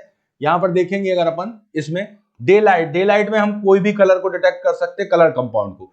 यूवी लाइट से भी हम ये हमारे फ्लोरोसेंट स्पॉट को देख सकते हैं ऑर्गेनिक कंपाउंड के। आयोडीन तो पूरा फेमस ही यार, ठीक है, ऑर्गेनिक सब्सटेंस से रिएक्ट करके जनरली क्या, जैसे स्टार से रिएक्ट करता है तो अपना ब्लू ब्राउन कलर दे देता है। ब्राउन क्रिसोल है जो एसिड के लिए रिएक्ट करना है। 2,4-डाइनाइट्रोफेनाइल हाइड्राजीन ये हमारे एल्डिहाइड कीटोन का होता है। निनहाइड्रिन हमारे पर्पल कलर देता है, किसके साथ, अमीनो एसिड के साथ, ठीक है। और ये मर्क्यूरिक नाइट्रेट होता है हमारे अल्कलॉइड के लिए, ठीक है। एनालीन जो थैलेट होता है वो किसके लिए होता है, कार्बोहाइड्रेट के लिए होता है। ब्रोमोथाइमोल ब्लू किसके लिए होता है, लिपिड के लिए होता है बेटा। और एंटीमनी ट्राइक्लोराइड काय के लिए होता है, स्टेरॉइड के लिए होता है, ठीक है। और फेरिक क्लोराइड किसके होता है, फिनोलिक कंपाउंड के लिए होता है। तो ये जो टेबल है ना, ये इंपॉर्टेंट है, बहुत इंपॉर्टेंट टेबल है बेटा, इसको जरूर आप लोग अच्छे से लर्न कर लोगे आप लोग। ये टेबल इंपॉर्टेंट है, इसको अच्छे से नोट करके और लर्न करेंगे आप, ठीक है, क्योंकि जरूरी नहीं कि ये क्वेश्चन आए आपसे, और भी पूछ सकते। Which are the following development technique solvent flow against the gravity. भाई आपको सीढ़ियां चढ़ना है, ऊपर जाना है हमारे सॉल्वेंट को, अगेंस्ट द ग्रेविटी जाना है। आप अभी ग्राउंड फ्लोर में थे बेटा, आपकी लिफ्ट जो है ना थर्ड फ्लोर पे लेके जाना है अगेंस्ट द ग्रेविटी। तो देखो कहां हो रहा है अगेंस्ट द ग्रेविटी, मतलब लिफ्ट का क्वेश्चन है ये, थोड़ी ना एनालिसिस का है। देखो 2 डायमेंशनल डेवलपमेंट हो रहा है, ठीक है, 2 डायमेंशनल डेवलपमेंट, सर्कुलरी डेवलपमेंट हो रहा है, ठीक है, असेंडिंग हो रहा है। असेंडिंग का मतलब होता है ऊपर जाना, तो असेंडिंग है, ठीक है।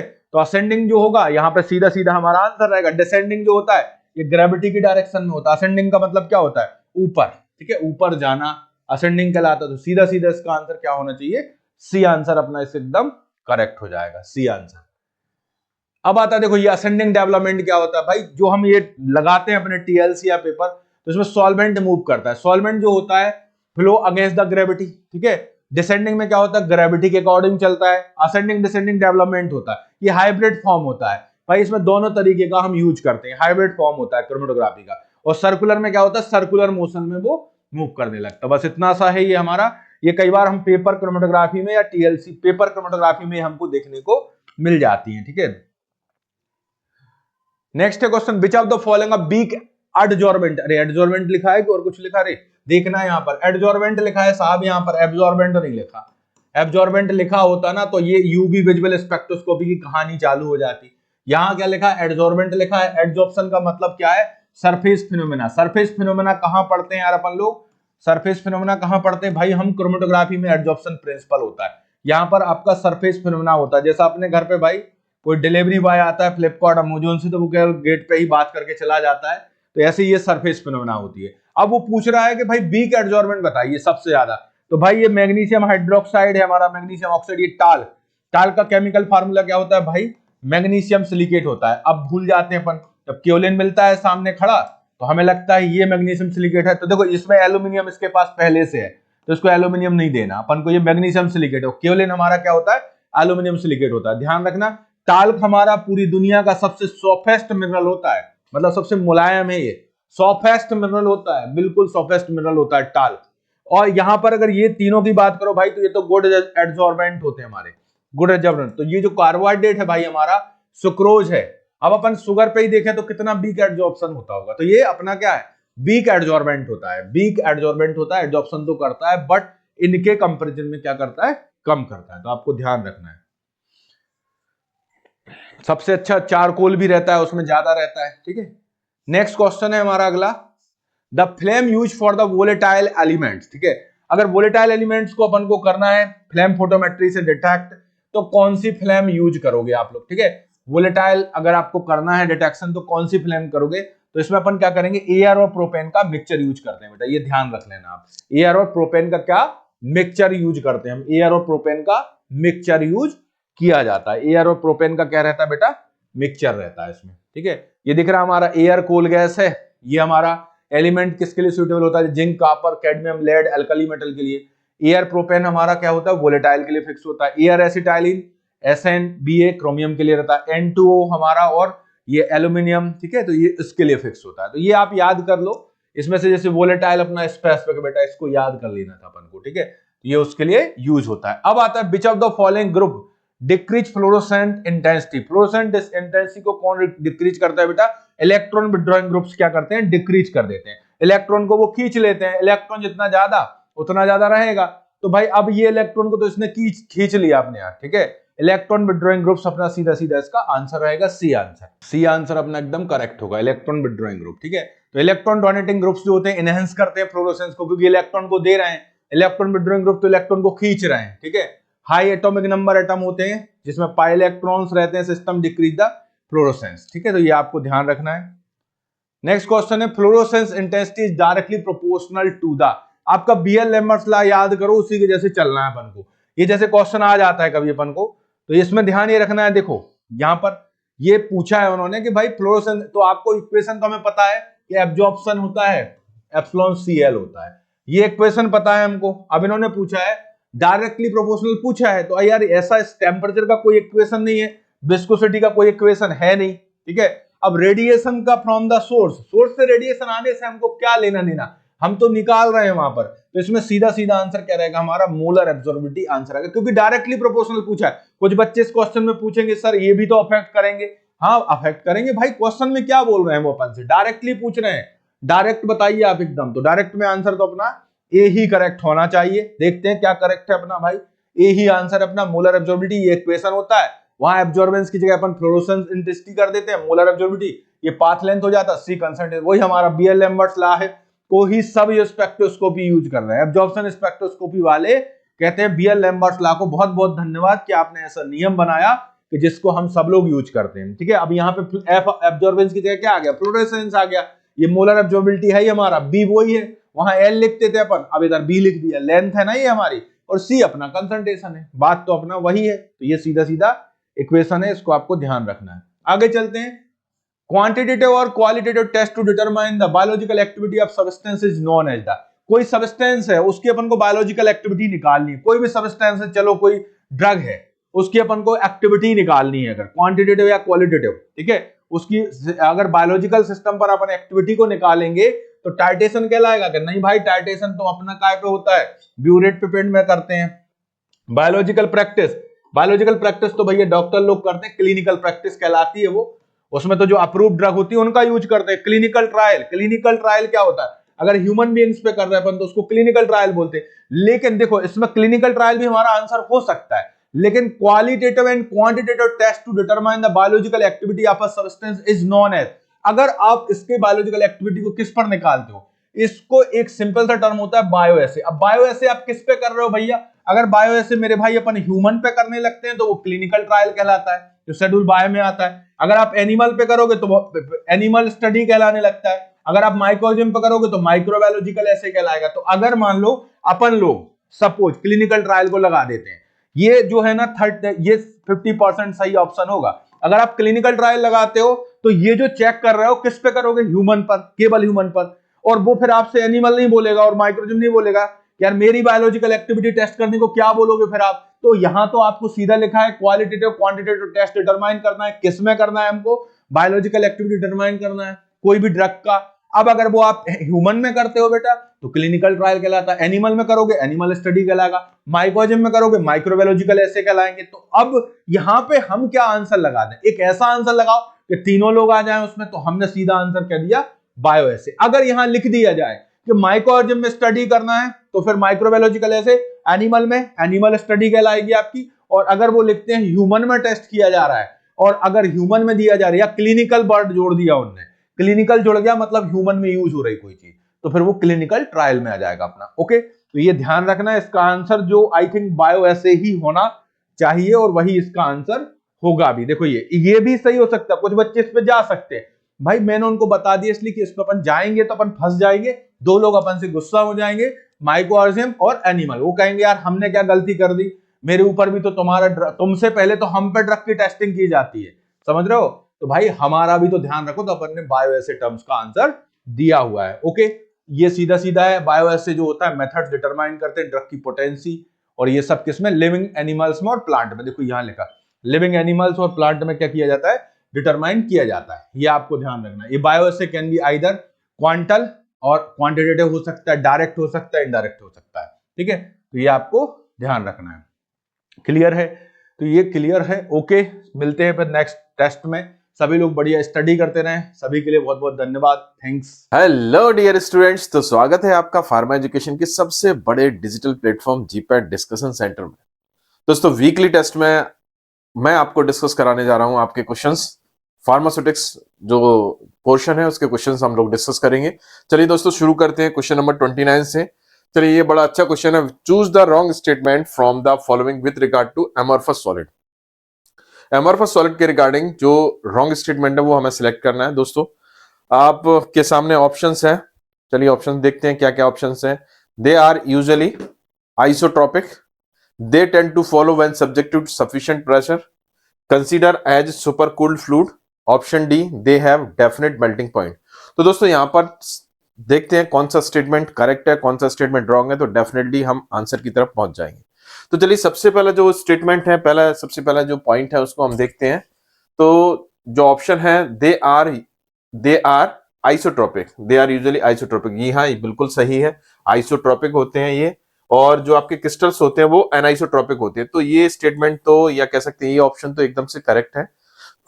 नेक्स्ट जो आपका जो कह सकते हैं कि नेक्स्ट जो ऑप्शन है, they tend to flow when subjected to sufficient pressure, अगर इस टाइप के मटेरियल पर सफिशिएंट प्रेशर अप्लाई किया जाए एमॉर्फस टाइप के सब्सटेंसेस के ऊपर तो फ्लो होने लगते हैं। तो जी हाँ बिल्कुल सही है, ये स्टेटमेंट बिल्कुल करेक्ट है और कह सकते हैं ऑप्शन बिल्कुल करेक्ट है, क्योंकि अमॉर्फस सॉलिड के ऊपर प्रेशर जब अप्लाई किया जाता है डेफिनेटली ये फ्लो होने लगते हैं। चलिए नेक्स्ट जो देखते हैं, consider as a super cooled liquid, amorphous solid को सुपर कूल्ड लिक्विड के नाम से या सुपर कूल्ड फ्लूइड के नाम से भी जाना जाता है। तो ये भी पॉइंट अगर देखें ये भी ऑप्शन एकदम से करेक्ट है। तो option A, option B, option C, ये तीनों एकदम से क्या करेक्ट है। लेकिन क्वेश्चन के अकॉर्डिंग हमें इनकरेक्ट स्टेटमेंट सिलेक्ट करना है, इनकरेक्ट रॉन्ग स्टेटमेंट सिलेक्ट करना है। तो रॉन्ग स्टेटमेंट के पास हम लोग बिल्कुल पहुंच चुके हैं एकदम से। They have definite melting point, yes, ये this is the property of the crystalline substances not amorphous. ये किसकी प्रॉपर्टी होती है आपकी, अगर देखें क्रिस्टलाइन सब्सटेंसेस की प्रॉपर्टी होती है शार्प मेल्टिंग पॉइंट या डेफिनेट मेल्टिंग पॉइंट। अगर हम एमॉर्फस के बारे में बात करें तो इनके पास क्या होता है, मेल्टिंग रेंज होती है। क्या होता है दोस्तों, melting range, not melting point. तो इसके हिसाब से ये रॉन्ग ऑप्शन है या कह सकते हैं रॉन्ग स्टेटमेंट है। तो इस हिसाब से क्वेश्चन के मुताबिक इसका जो करेक्ट आंसर बनेगा हमारा क्या बनेगा, तो क्वेश्चन का करेक्ट आंसर बनेगा वो डी आंसर होगा। क्या होगा दोस्तों, डी आंसर। तो डी इस क्वेश्चन के हिसाब से डी आंसर होगा, मींस एमॉर्फस सॉलिड्स जो होते हैं वो डेफिनेट मेल्टिंग पॉइंट नहीं होता, उनका क्या होता है, मेल्टिंग रेंज होता है। इसलिए D is the right answer. चलिए आंसर चेक कर लेते हैं। D is the right answer. चलिए डिस्क्रिप्शन देखते हैं। तो आप देख सकते हैं एमॉर्फस और क्रिस्टलाइन सॉलिड का जो एक कंपैरिजन दिया गया है। तो यहाँ पर क्रिस्टलाइन सॉलिड्स में देखेंगे ये आपके ऑर्डरली अरेंज रहते हैं और यहाँ पर क्या होता है, गिव डिफ्रैक्शन बैंड्स। जो एक्सआरडी अगर इनकी स्टडी करते हैं तो डिफ्रैक्शन बैंड आपको मिलेगा, जबकि एमॉर्फस में इस तरीके का डिफ्रैक्शन बैंड देखने को नहीं मिलता। और यहाँ पर मॉलिक्यूल्स का जो अरेंजमेंट होता है वो रैंडम होता है। अगर शेप के बारे में बात करते हैं तो क्रिस्टलाइन का डेफिनेट शेप होता है, कह सकते हैं ज्योमेट्रिकल शेप होता है, जबकि एमॉर्फस, नाम इनका एमॉर्फस है, एक रेगुलर शेप होता है। क्रिस्टलाइन सॉलिड्स जो होते हैं वो एनाइसोट्रोपिक होते हैं, मींस डायरेक्शन चेंज होने पर फिजिकल प्रॉपर्टीज चेंज हो जाती हैं, जबकि आइसोट्रोपिक सब्सटेंसेस में ऐसा नहीं होता, इनका फिजिकल प्रॉपर्टी स्टेबल रहती है। मींस जैसे रिफ्रैक्टिव इंडेक्स है तो ये मोनो रिफ्रैक्टिव होंगे। कैसे होंगे, मोनो रिफ्रैक्टिव टाइप के होंगे। ओके, तो ये एक इंपॉर्टेंट पॉइंट है, इसको भी आपको याद रखना है। दे आर ट्रू सॉलिड, ये ट्रू सॉलिड कंसीडर किए जाते हैं, कौन, आपके क्रिस्टलाइन सॉलिड, जबकि एमॉर्फस सॉलिड को हम सुपर कूल्ड लिक्विड या सूडो लिक्विड के नाम से जानते हैं। इसके अलावा अगर हम बात करें मेल्टिंग पॉइंट का पॉइंट देखें तो शार्प मेल्टिंग पॉइंट किसका होता है, क्रिस्टलाइन, या डेफिनेट मेल्टिंग पॉइंट किसका होता है, क्रिस्टलाइन का होता है। लेकिन यदि एमॉर्फस के कंपैरिजन में एमॉर्फस के कंसर्न में बात करें तो इनका मेल्टिंग पॉइंट नहीं होता, मेल्टिंग रेंज होती है। तो ये कुछ इंपॉर्टेंट डिफरेंसेस थे जो हम लोगों ने देखे। चलिए नेक्स्ट क्वेश्चन पर आते हैं। The crystalline form of urea, crystalline form of urea क्या होता है, टेट्रागोनल, ऑर्थोरोम्बिक, मोनोक्लिनिक, ट्राइक्लिनिक। तो दोस्तों यहाँ पर जो क्रिस्टलाइन का जो फॉर्म होता है, यूरिया क्रिस्टलाइन सब्सटेंसेस होता है और इसका जो फॉर्म होता है वो कैसा होता है आपका, अगर हम बात करें तो वो कैसा होगा आपका, टेट्रागोनल होता है। कैसा होता है, टेट्रागोनल।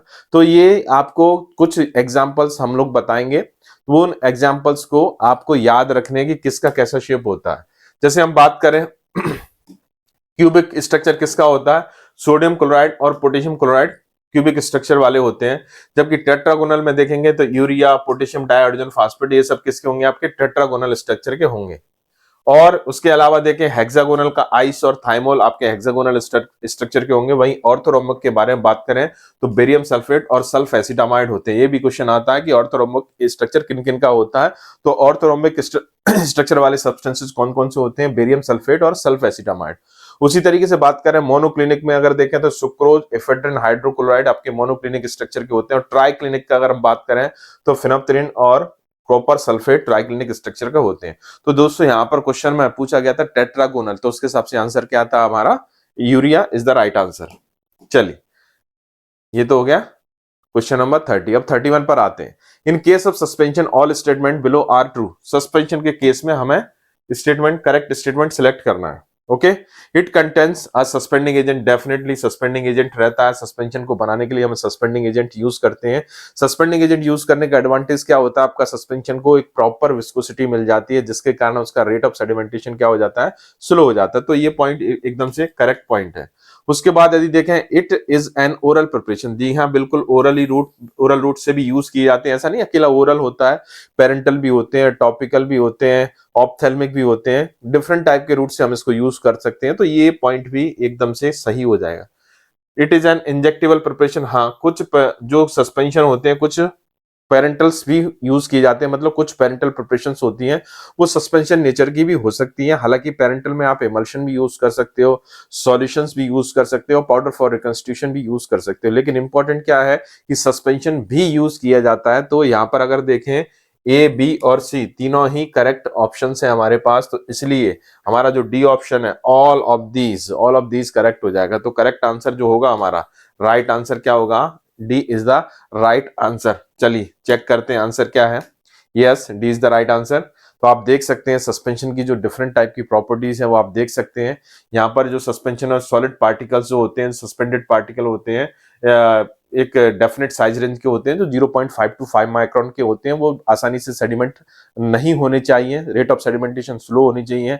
और यदि सेडिमेंट हो भी जाए तो हार्ड केक फॉर्मेशन नहीं होना चाहिए, मींस आसानी से रीडिस्पर्स होना चाहिए। और डिफरेंट टाइप के रूट्स में हम यूज करते हैं। एक बेसिकली अगर देखें क्लासिफिकेशन के बारे में बात करें तो ये दो टाइप के होते हैं, फ्लोकुलेटेड और डीफ्लोकुलेटेड।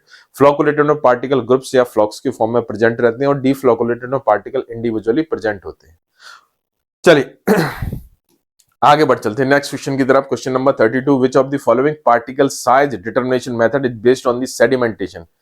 पार्टिकल साइज डिटरमाइन करने के लिए सेवरल मेथड यूज करते हैं, जैसे ऑप्टिकल माइक्रोस्कोपी हो गया, सीविक मेथड हो गया, काल्टर काउंटर मेथड हो गया, एक्सरे डिफ्रैक्शन मेथड हो गया, लेजर होलोग्राफी मेथड हो गया, और आपका और भी डिफरेंट टाइप की मेथड्स होती है जिनके थ्रू हम कह सकते हैं, कैस्केड इंपेक्शन भी होता है इसमें एक, जिसके थ्रू हम पार्टिकल का साइज डिटरमाइन कर सकते हैं। तो इसमें एक इंपॉर्टेंट मेथड आती है आपकी सेडिमेंटेशन मेथड, जिसमें आपने देखा होगा डिफरेंट टाइप के जो कह सकते हैं कि मेथड्स टेक्निक्स यूज करते हैं, जैसे पिपेट, बैलेंस और हाइड्रोमीटर मेथड। लेकिन ऑप्टिकल माइक्रोस्कोपी को अगर हम देखें, यहाँ पर देखिए सेडिमेंटेशन मेथड इस क्वेश्चन में पूछा गया है कि इनमें से कौन कौन सी मेथड सेडिमेंटेशन के ऊपर बेस्ड रहती है, केवल एक को छोड़कर। मतलब हमें ये इस क्वेश्चन में हमें ये आंसर करना है कि इनमें से कौन सी मेथड सेडिमेंटेशन के ऊपर बेस्ड नहीं है। इस क्वेश्चन का जो मीनिंग है अगर हम समझने की कोशिश करें तो विच of the following particle size determination method is based on sedimentation. केवल एक को छोड़कर सभी के सभी आपके सेडिमेंटेशन मेथड के ऊपर बेस्ड रहती है। तो कौन सी मेथड बेस्ड नहीं होती, तो पिपेट बेस्ड होती है, अगर देखें तो बैलेंस मेथड बेस्ड होती है सेडिमेंटेशन के ऊपर, और हाइड्रोमीटर मेथड भी बेस्ड होती है किसके ऊपर, सेडिमेंटेशन के ऊपर। लेकिन यदि हम बात करें ऑप्टिकल माइक्रोस्कोपी, ये अपने आप में एक अलग मेथड होती है, अपने आप में एक अलग मेथड होती है, जिसमें आप डिफरेंट टाइप के कह सकते हैं कि अगर माइक्रोस्कोपी के बारे में बात करें तो डिफरेंट टाइप के माइक्रोस्कोपिक मेथड होती है। उनमें एक ऑप्टिकल माइक्रोस्कोपी मेथड होती है, जिसमें हम 3 डायमीटर को स्टडी करते हैं, फेरेट, मार्टिन और प्रोजेक्टेड एरिया डायमीटर। तो करेक्ट आंसर यहाँ पर क्या हो जाएगा दोस्तों, C is the right answer. Yes, C is the right answer. तो आप देख सकते हैं, तो जो मेथड सेडिमेंटेशन मेथड के ऊपर बेस्ड है वो एंडरसन पिपेट मेथड है, बैलेंस मेथड है और हाइड्रोमीटर मेथड है। तो इसके बेस पर हम क्या कर सकते हैं, पार्टिकल साइज को डिटरमाइन कर सकते हैं। तो यहाँ पर इन सेडिमेंटेशन मेथड के थ्रू हम देख सकते हैं यहाँ पर 1 to 200 माइक्रोन, 1 to 200 माइक्रोन तक के साइज को मेजर कर सकते हैं। और यहाँ पर जो डायमीटर जो एक्सप्रेस करते हैं वो किसके फॉर्म में एक्सप्रेस करते हैं, स्टोक्स डायमीटर के फॉर्म में एक्सप्रेस करते हैं। चलिए नेक्स्ट क्वेश्चन की तरफ चलते हैं। Molecules in the pneumatic liquids are characterized by which one of the following? Mobility in 3 direction and rotation in 1 axis। इसके बारे में पूछा, न्यूमेटिक। एक अगर हम बात करें यहाँ पर, पहले मैं ऑप्शंस बता देता हूँ फिर उसके बाद थोड़ा सा बात करें। Mobility in 2 direction and rotation in 1 axis, mobility in 2 direction and no rotation, mobility in 3 direction and no rotation. तो मैं आपको बताना चाहूंगा कि जो आपकी एक फेज होती है, कि मीजो फेज के नाम से भी जानते हैं उसको हम, लिक्विड क्रिस्टलाइन स्टेट या प्लाज्मा स्टेट बोलते हैं। ये एक 4th टाइप की स्टेज होती है। अगर हम बात करें 4th टाइप की एक स्टेज होती है जो कि हम पढ़ते हैं, स्टडी करते हैं। और यदि हम इसको देखें, यदि हम बात करें इसके ऊपर बात करें बेसिकली अगर देखें तो यहाँ पर तीन टाइप के क्रिस्टल, लिक्विड क्रिस्टल्स होते हैं, तीन टाइप के लिक्विड क्रिस्टल्स होते हैं बेसिकली। अगर फर्स्ट देखें तो इसमें अगर हम पाएंगे तो फर्स्ट में कौन सा आपका निमेटिक, स्मेटिक और एक कॉलिस्टिक टाइप की फेज होती है। इनका जो अगर देखें इस क्वेश्चन के हिसाब से देखें कि निमेटिक लिक्विड क्रिस्टल्स में मॉलिक्यूल्स का अरेंजमेंट या मॉलिक्यूल्स का कैरेक्टरिस्टिक्स फीचर क्या होता है, तो इनकी मोबिलिटी 3 डायरेक्शन में होती है लेकिन रोटेशन 1 एक्सिस में होता है। तो करेक्ट आंसर क्या हो जाएगा दोस्तों, यहाँ पर A is the right answer. Mobility in 3 direction and rotation in 1 axis. Yes, तो आप देख सकते हैं यहाँ पर तीन टाइप के, निमेटिक, स्मेटिक और कॉलेस्टेरिक। तो निमेटिक में क्या होता है आप देखेंगे, जो मोबिलिटी होती है 3 डायरेक्शन में होती है और रोटेशन 1 एक्सिस में होता है। सिमेटिक में जो इसको बारे में बात करें, अच्छा निमेटिक को थ्रेड लाइक भी बोलते हैं और सिमेटिक को सोप लाइक या ग्रीस लाइक बोला जाता है। इनमें 2 डायरेक्शन में रोटेशन होता है, 2 डायरेक्शन में, और रोटेशन इन 1 एक्सिस में। मतलब सिमिलरिटी तो रहती है निमेटिक सिमेटिक में रोटेशन में, लेकिन जो मोबिलिटी होती है वो डिफरेंट होती है। निमेटिक की मोबिलिटी 3 डायरेक्शनल होती है और मतलब 3D होती है, और सिमेटिक की जो कह सकते हैं मूवमेंट होती है वो 2 डायरेक्शनल होती है। और जो तीसरा टाइप का होता है कॉलेस्टेरिक, वो कॉम्बिनेशन होता है निमेटिक और सिमेटिक का। चलिए अब आते हैं नेक्स्ट क्वेश्चन पर, question number 34। Ultra filtration method is used या employed in the colloidal chemistry for the purpose of. Ultra filtration method का यूज कहां होता है? Option A identification of colloid, option B preparation of colloid, option C purification of colloid और option D stabilization of colloid. तो यहाँ पर देखिए जो कोलॉइड्स हम प्रिपेयर करते हैं वो इम्प्योर होता है, मतलब इम्प्योरिटी होती है, आयनिक इम्प्योरिटीज भी हो सकती हैं और कुछ सब कोलॉइडल साइज रेंज के पार्टिकल भी हो सकते हैं, और जो कोलॉइड से बड़े साइज की भी हो सकते हैं। हमें कोलॉइड का जो साइज है 1 नैनोमीटर से 1000 नैनोमीटर अचीव करना है, क्योंकि इसी साइज रेंज को हम कोलॉइडल साइज रेंज के नाम से जानते हैं। तो यहां पर अगर देखें फिल्ट्रेशन किसके लिए करते हैं हम? सेपरेशन के लिए, और सेपरेशन मतलब होता है प्यूरिफिकेशन। तो प्यूरिफिकेशन के लिए अगर हम बात करें तो इस मेथड को यूज करते हैं, अल्ट्रा फिल्ट्रेशन मेथड। इसके अलावा आपकी जो आपकी एक डायलिसिस मेथड होती है उसको भी हम यूटिलाइज करते हैं फिल्ट्रेशन के लिए। किसके लिए? कोलॉइडल केमिस्ट्री में, कोलॉइडल सब्सटेंस की। तो यहाँ पर दोस्तों जो करेक्ट आंसर होगा अल्ट्रा फिल्ट्रेशन को देखें हम कि कोलॉइडल केमिस्ट्री में कहां पर एप्लीकेबल होता है, वो प्यूरिफिकेशन के लिए एप्लीकेबल होता है। तो यहाँ पर जो करेक्ट आंसर हमारे पास निकल के आएगा वो सी आएगा। चलिए चेक करते हैं answer. Yes, C is the right answer. आप देख सकते हैं यहाँ पर कौन कौन सी मेथड है प्यूरिफिकेशन ऑफ कोलॉइड में। एक होती है डायलिसिस मेथड, दूसरी होती है इलेक्ट्रोडायलिसिस मेथड। इसमें स्पेशली ऐसी आयनिक इंप्योरिटीज होती है उसको रिमूव करने के लिए यूज करते हैं हम इलेक्ट्रोडायलिसिस। जो डायलिसिस मेथड होती है वो सामान्य मेथड होती है, जनरल मेथड होती है, जिसके थ्रू हर टाइप के पार्टिकल को रिमूव कर सकते हैं। लेकिन अगर आप बात करें कि स्पेशली टाइप के जो आयनिक स्पीशीज है उनको रिमूव करने के लिए इलेक्ट्रोडायलिसिस मेथड यूज करते हैं, और सबसे स्पेशल जो होती है आपकी अल्ट्रा फिल्ट्रेशन मेथड होती है। तो कुल मिला के ये तीनों मेथड जो होती हैं प्यूरिफिकेशन ऑफ कोलॉइड या प्यूरिटी को इंप्रूव करने के लिए हम लोग कोलॉइड की यूज करते हैं। तो करेक्ट आंसर आपका क्या था? Ultra filtration used for the purification of colloid. चलिए नेक्स्ट क्वेश्चन पर आते हैं, स्टेटमेंट वाला क्वेश्चन है, इसको ध्यान से देखना हमें। Which of the following properties are characteristic of the deflocculated suspension? Yes, deflocculated suspension में क्या होता है सबसे पहले थोड़ा इसके बारे में बताना चाहता हूं, तो उसके बाद फिर हम लोग स्टेटमेंट को डिस्कस करेंगे। सबसे पहले देखें डिफ्लोकुलेट पार्टिकल में इंडिविजुअल प्रेजेंट होते हैं, पार्टिकल्स ग्रुप में नहीं प्रेजेंट रहते हैं, और उनका रेट ऑफ सेडिमेंटेशन स्लो होता है। लेकिन सेडिमेंट होने के बाद there will be chances of close packing और फॉर्मेशन ऑफ हार्ड केक, और जिसके कारण क्या होगा कि वो क्या करते हैं कि रीडिस्पर्समेंट में डिफिकल्टी कॉज हो सकती है। दूसरी क्या होता है कि इसका रेट ऑफ सेडिमेंटेशन स्लो होता है, जिसके कारण इसको सुपरनेटेंट को क्लियर होने में थोड़ा सा ज्यादा समय लगता है। मतलब लंबे समय तक आपका सुपरनेटेंट जो होता है डिफ्लोकुलेटेड सस्पेंशन में टर्बिड बना रहता है। तो चलिए स्टेटमेंट पढ़ते हैं सबसे पहले। Loose packing of the sediment to form cake, loose packing of the sediment to form cake. देखिए लूज पैकिंग से केक नहीं फॉर्मेशन होता, यहां पर क्या होता है जो केक फॉर्मेशन होता है क्लोज पैकिंग से होता है। तो ये स्टेटमेंट थोड़ा सा सस्पिशियस है, इसको छोड़ देते हैं। स्लो सेडिमेंटेशन रेट, ये सही है, बिल्कुल सही है। फॉर्मेशन ऑफ फ्लॉक्स, ये गलत है, फ्लॉकुलेटेड में होता है। और ऑप्शन जो स्टेटमेंट एज पर आते हैं रैपिड क्लियरेंस, नहीं, clearance rapid clearance of supernatant, supernatant की रैपिड क्लियरेंस नहीं होती, डिलेड क्लियरेंस होती है। तो आर और एस पूरी तरह से गलत हैं। तो हम देखेंगे यहाँ पर P correct only, B correct only, C correct only और डी करेक्ट ओनली। तो यहाँ पर दोस्तों करेक्ट आंसर क्या हो जाएगा? अगर हम बात करें तो करेक्ट आंसर क्या आपका क्यों ओनली करेक्ट है? स्लो सेडिमेंटेशन रेट, क्योंकि यहां पर देखेंगे ऑप्शन में अगर जाएंगे तो लूजली पैकिंग नहीं होनी चाहिए, क्लोजली पैकिंग होनी चाहिए, तो ये करेक्ट हो जाता है, तो पी इनकरेक्ट हो जाएगा। ये एकदम से करेक्ट है, स्लो सेडिमेंटेशन रेट, ये इनकरेक्ट है और ये इनकरेक्ट है, तो Q is the best answer. यहां पर आप अगर यहां पर क्लोजली पैकिंग कर देते तो ये ठीक हो जाता स्टेटमेंट, लेकिन ये स्टेटमेंट पूरी तरह से ठीक नहीं है, इसलिए हमने आंसर क्या दिया यहां पर, B is the right answer. चलिए आगे बढ़ चलते हैं नेक्स्ट क्वेश्चन की तरफ। तो आप देख सकते हैं यहां पर डिफ्लोकुलेटेड और फ्लोकुलेटेड में डिफरेंसेस आपको देख सकते हैं कि डिफ्लोकुलेटेड पार्टिकल में सुपरनेटेंट रिमेन क्लाउडी, यहां पर सुपरनेटेंट क्लियर हो जाता है। पार्टिकल के बीच में डिफ्लोकुलेटेड सस्पेंशन में रिपल्सिव फोर्सेस रहते हैं, जबकि फ्लोकुलेटेड में अट्रैक्टिव फोर्सेस होते हैं।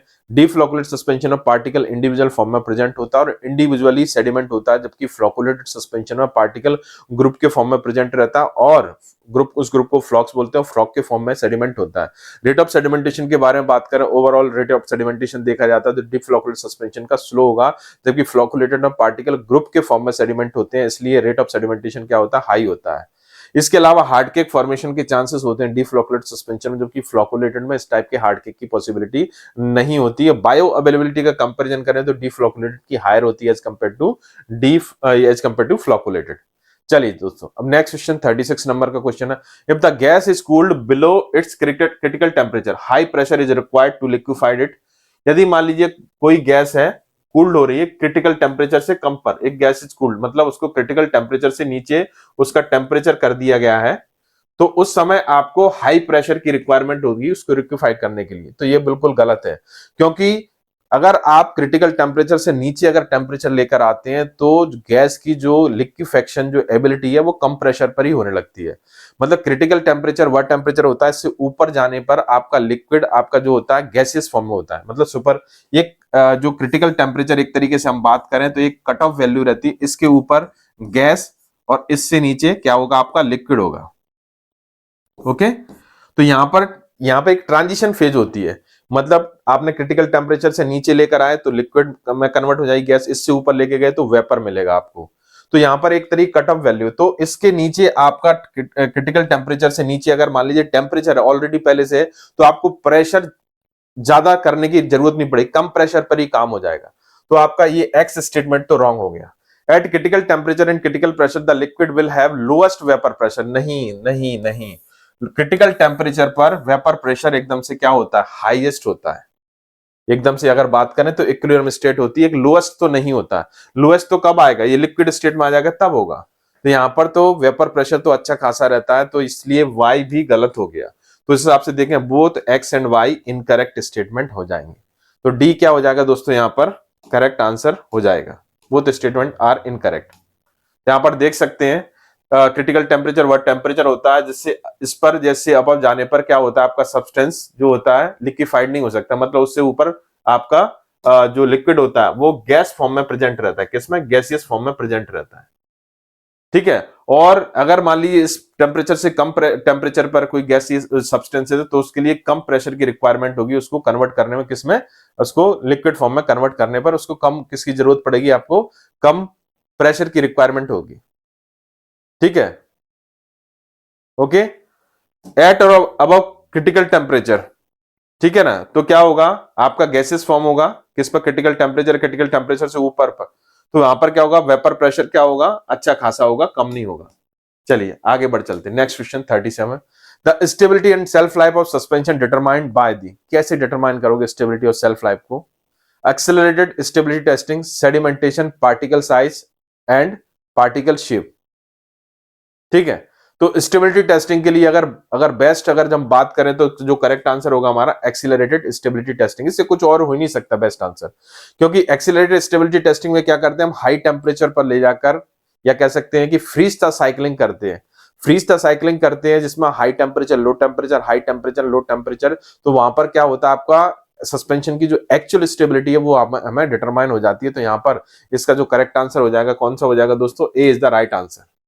तो आप देख सकते हैं यहां पर पार्टिकल साइज को डिटरमाइन करने के लिए मेथड्स, जीटा पोटेंशियल को डिटरमाइन करने की मेथड, विस्कोसिटी को डिटरमाइन करने की method, pourability, flocculation volume, assay of API, stability के फ्रीज थॉ टेम्परेचर साइकिलिंग आप यूटिलाइज कर रहे हो, इसको एक्सेलरेटेड स्टेबिलिटी टेस्टिंग में काउंट किया गया है। चलिए नेक्स्ट क्वेश्चन पर आते हैं। Question number 38, which of the following is most appropriate to crystalline solid except, इनमें से कौन सबसे ज्यादा अप्रोप्रिएट जो ऑप्शन है क्रिस्टलाइन सब्सटेंसेस के लिए, लेकिन एक को छोड़कर। मतलब यहां पर हमें देखिए वो स्टेटमेंट सिलेक्ट करने हैं जो कि क्रिस्टलाइन सब्सटेंसेस के लिए सबसे ज्यादा फिट होते हैं, लेकिन एक रॉन्ग है, वो हमारा आंसर होगा।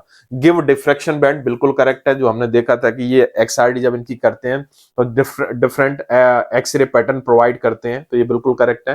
कैरेक्टरिस्टिक ज्योमेट्रिक शेप बिल्कुल सही होता है, इनका ज्योमेट्रिक शेप होता है क्योंकि क्रिस्टलाइन सब्सटेंसेस का फिक्स्ड इंटरनल स्ट्रक्चर होता है, जिसके कारण उसका डेफिनेट ज्योमेट्रिक शेप होता है। शार्प मेल्टिंग पॉइंट होता है, बिल्कुल जी हाँ, इनका शार्प मेल्टिंग पॉइंट होता है, जबकि अमोर्फस का मेल्टिंग रेंज होती है। अब आते हैं डी ऑप्शन पर, इरेगुलर शेप, ये बिल्कुल गलत है। इरेगुलर शेप नहीं होता, रेगुलर शेप होता है, जो हमने देखा ज्योमेट्रिक शेप, या कह सकते हैं इसको रेगुलर शेप।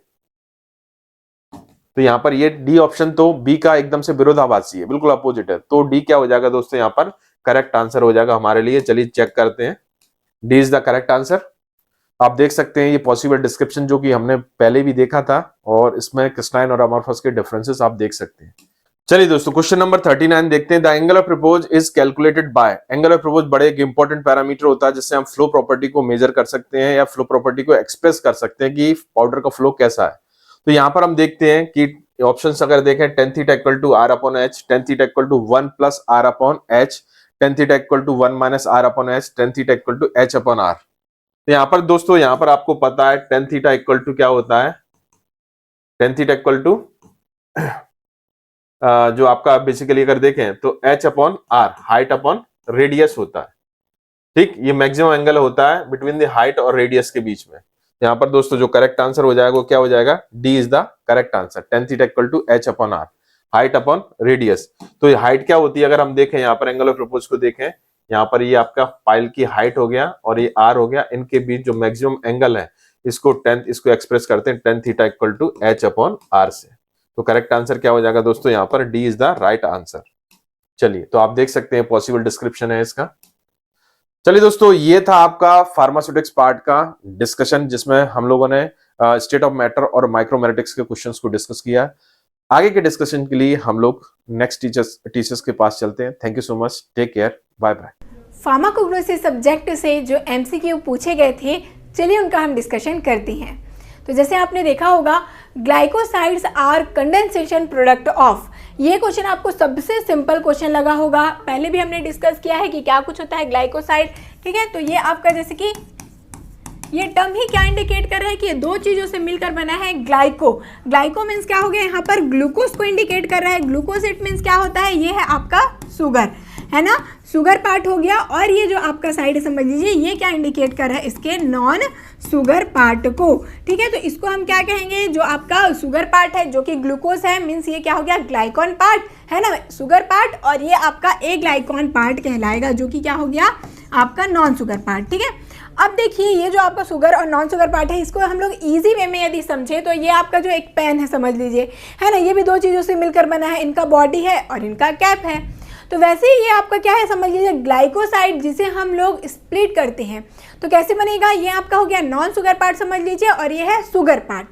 तो यहाँ पर आपने देखा होगा, आप पेन से इनकी बॉडी से लिखते हैं ना, और कैप क्या है, सिर्फ इनके प्रोटेक्शन के लिए होता है। तो वैसे ही क्या कर रहा है, ये आपका जो बॉडी पार्ट है ये है नॉन शुगर पार्ट, जो कि मेन क्या होता है, मेन ये थेरापेटिक एक्टिविटी के लिए रिस्पॉन्सिबल होता है, ये नॉन शुगर पार्ट। बट ऐसा नहीं है कि शुगर पार्ट के पास कोई काम नहीं है, ये क्या करेगा, ये जो आपका थेरापेटिक एक्टिविटी शो कर रहा है ए ग्लाइकॉन पार्ट, तो ये स्पेसिफिक साइट पर ही करेगा, है ना।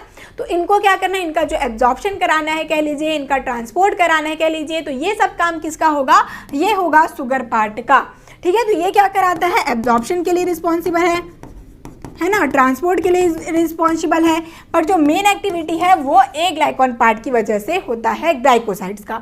ये क्लियर है, ठीक है। तो यही मेन इनका क्या होता है, यदि बात करें ग्लाइकोसाइड पूछा जाए तो ये ए ग्लाइकॉन और ग्लाइकॉन में डिफरेंस आपको पता होना चाहिए, और ये दोनों चीज़ों से मिलाकर बनता है आपका ग्लाइकोसाइड, ठीक है। तो करेक्ट आंसर क्या हो जाएगा, शुगर प्लस ए ग्लाइकॉन पार्ट हो जाएगा करेक्ट आंसर। आगे चलते हैं, चलिए बहुत ही सिंपल था, ये सारी चीज़ें आपको वही देखने को मिलेंगी। आगे बढ़ते हैं। इन केशिया अंगस्टिफोलिया शॉर्ट टर्म डॉट, देखिए शॉर्ट टर्म डॉट मीन्स क्या हो गया, डॉट मीन्स होता है सूखापन, ठीक है। तो शॉर्ट टर्म मीन्स कुछ टाइम के लिए यदि सूखापन है तो केसिया अंगस्टिफोलिया में क्या कुछ इफेक्ट पड़ने वाला है। मैंने आपको बताया है कि जो आपका केसिया अंगस्टिफोलिया, ठीक है, इट मीन्स ये क्या है, सेन्ना। कौन सा सेन्ना? सेन्ना 2 टाइप्स के थे, ठीक है, अलेक्जेंड्रियन सेन्ना और एक था आपका इंडियन सेन्ना, ठीक है। मैंने क्या आपको बताया था कि एक एलिजा नाम की क्या है, क्वीन है, ठीक है। तो एलिजा की क्वीन से आपको क्या याद रखना है कि ये बहुत ही क्वीन और क्यूट थी, ठीक है। एलिजा नाम की जो क्वीन थी वो क्यूट थी, तो ये हो जाएगा एक्यूटिफोलिया। एक्यूटिफोलिया याद रखिएगा क्या है आपका, अलेक्जेंड्रियन सेना। पर वहीं पे इंडियन और अंगस्टिफोलिया ये आपको याद रखना है। तो अंगस्टिफोलिया जैसे ही पूछा जाए ये क्या हो जाएगा, ये आपका हो जाएगा इंडियन, ओके, जिसे हम टीनी वैली सेन्ना भी कहते हैं।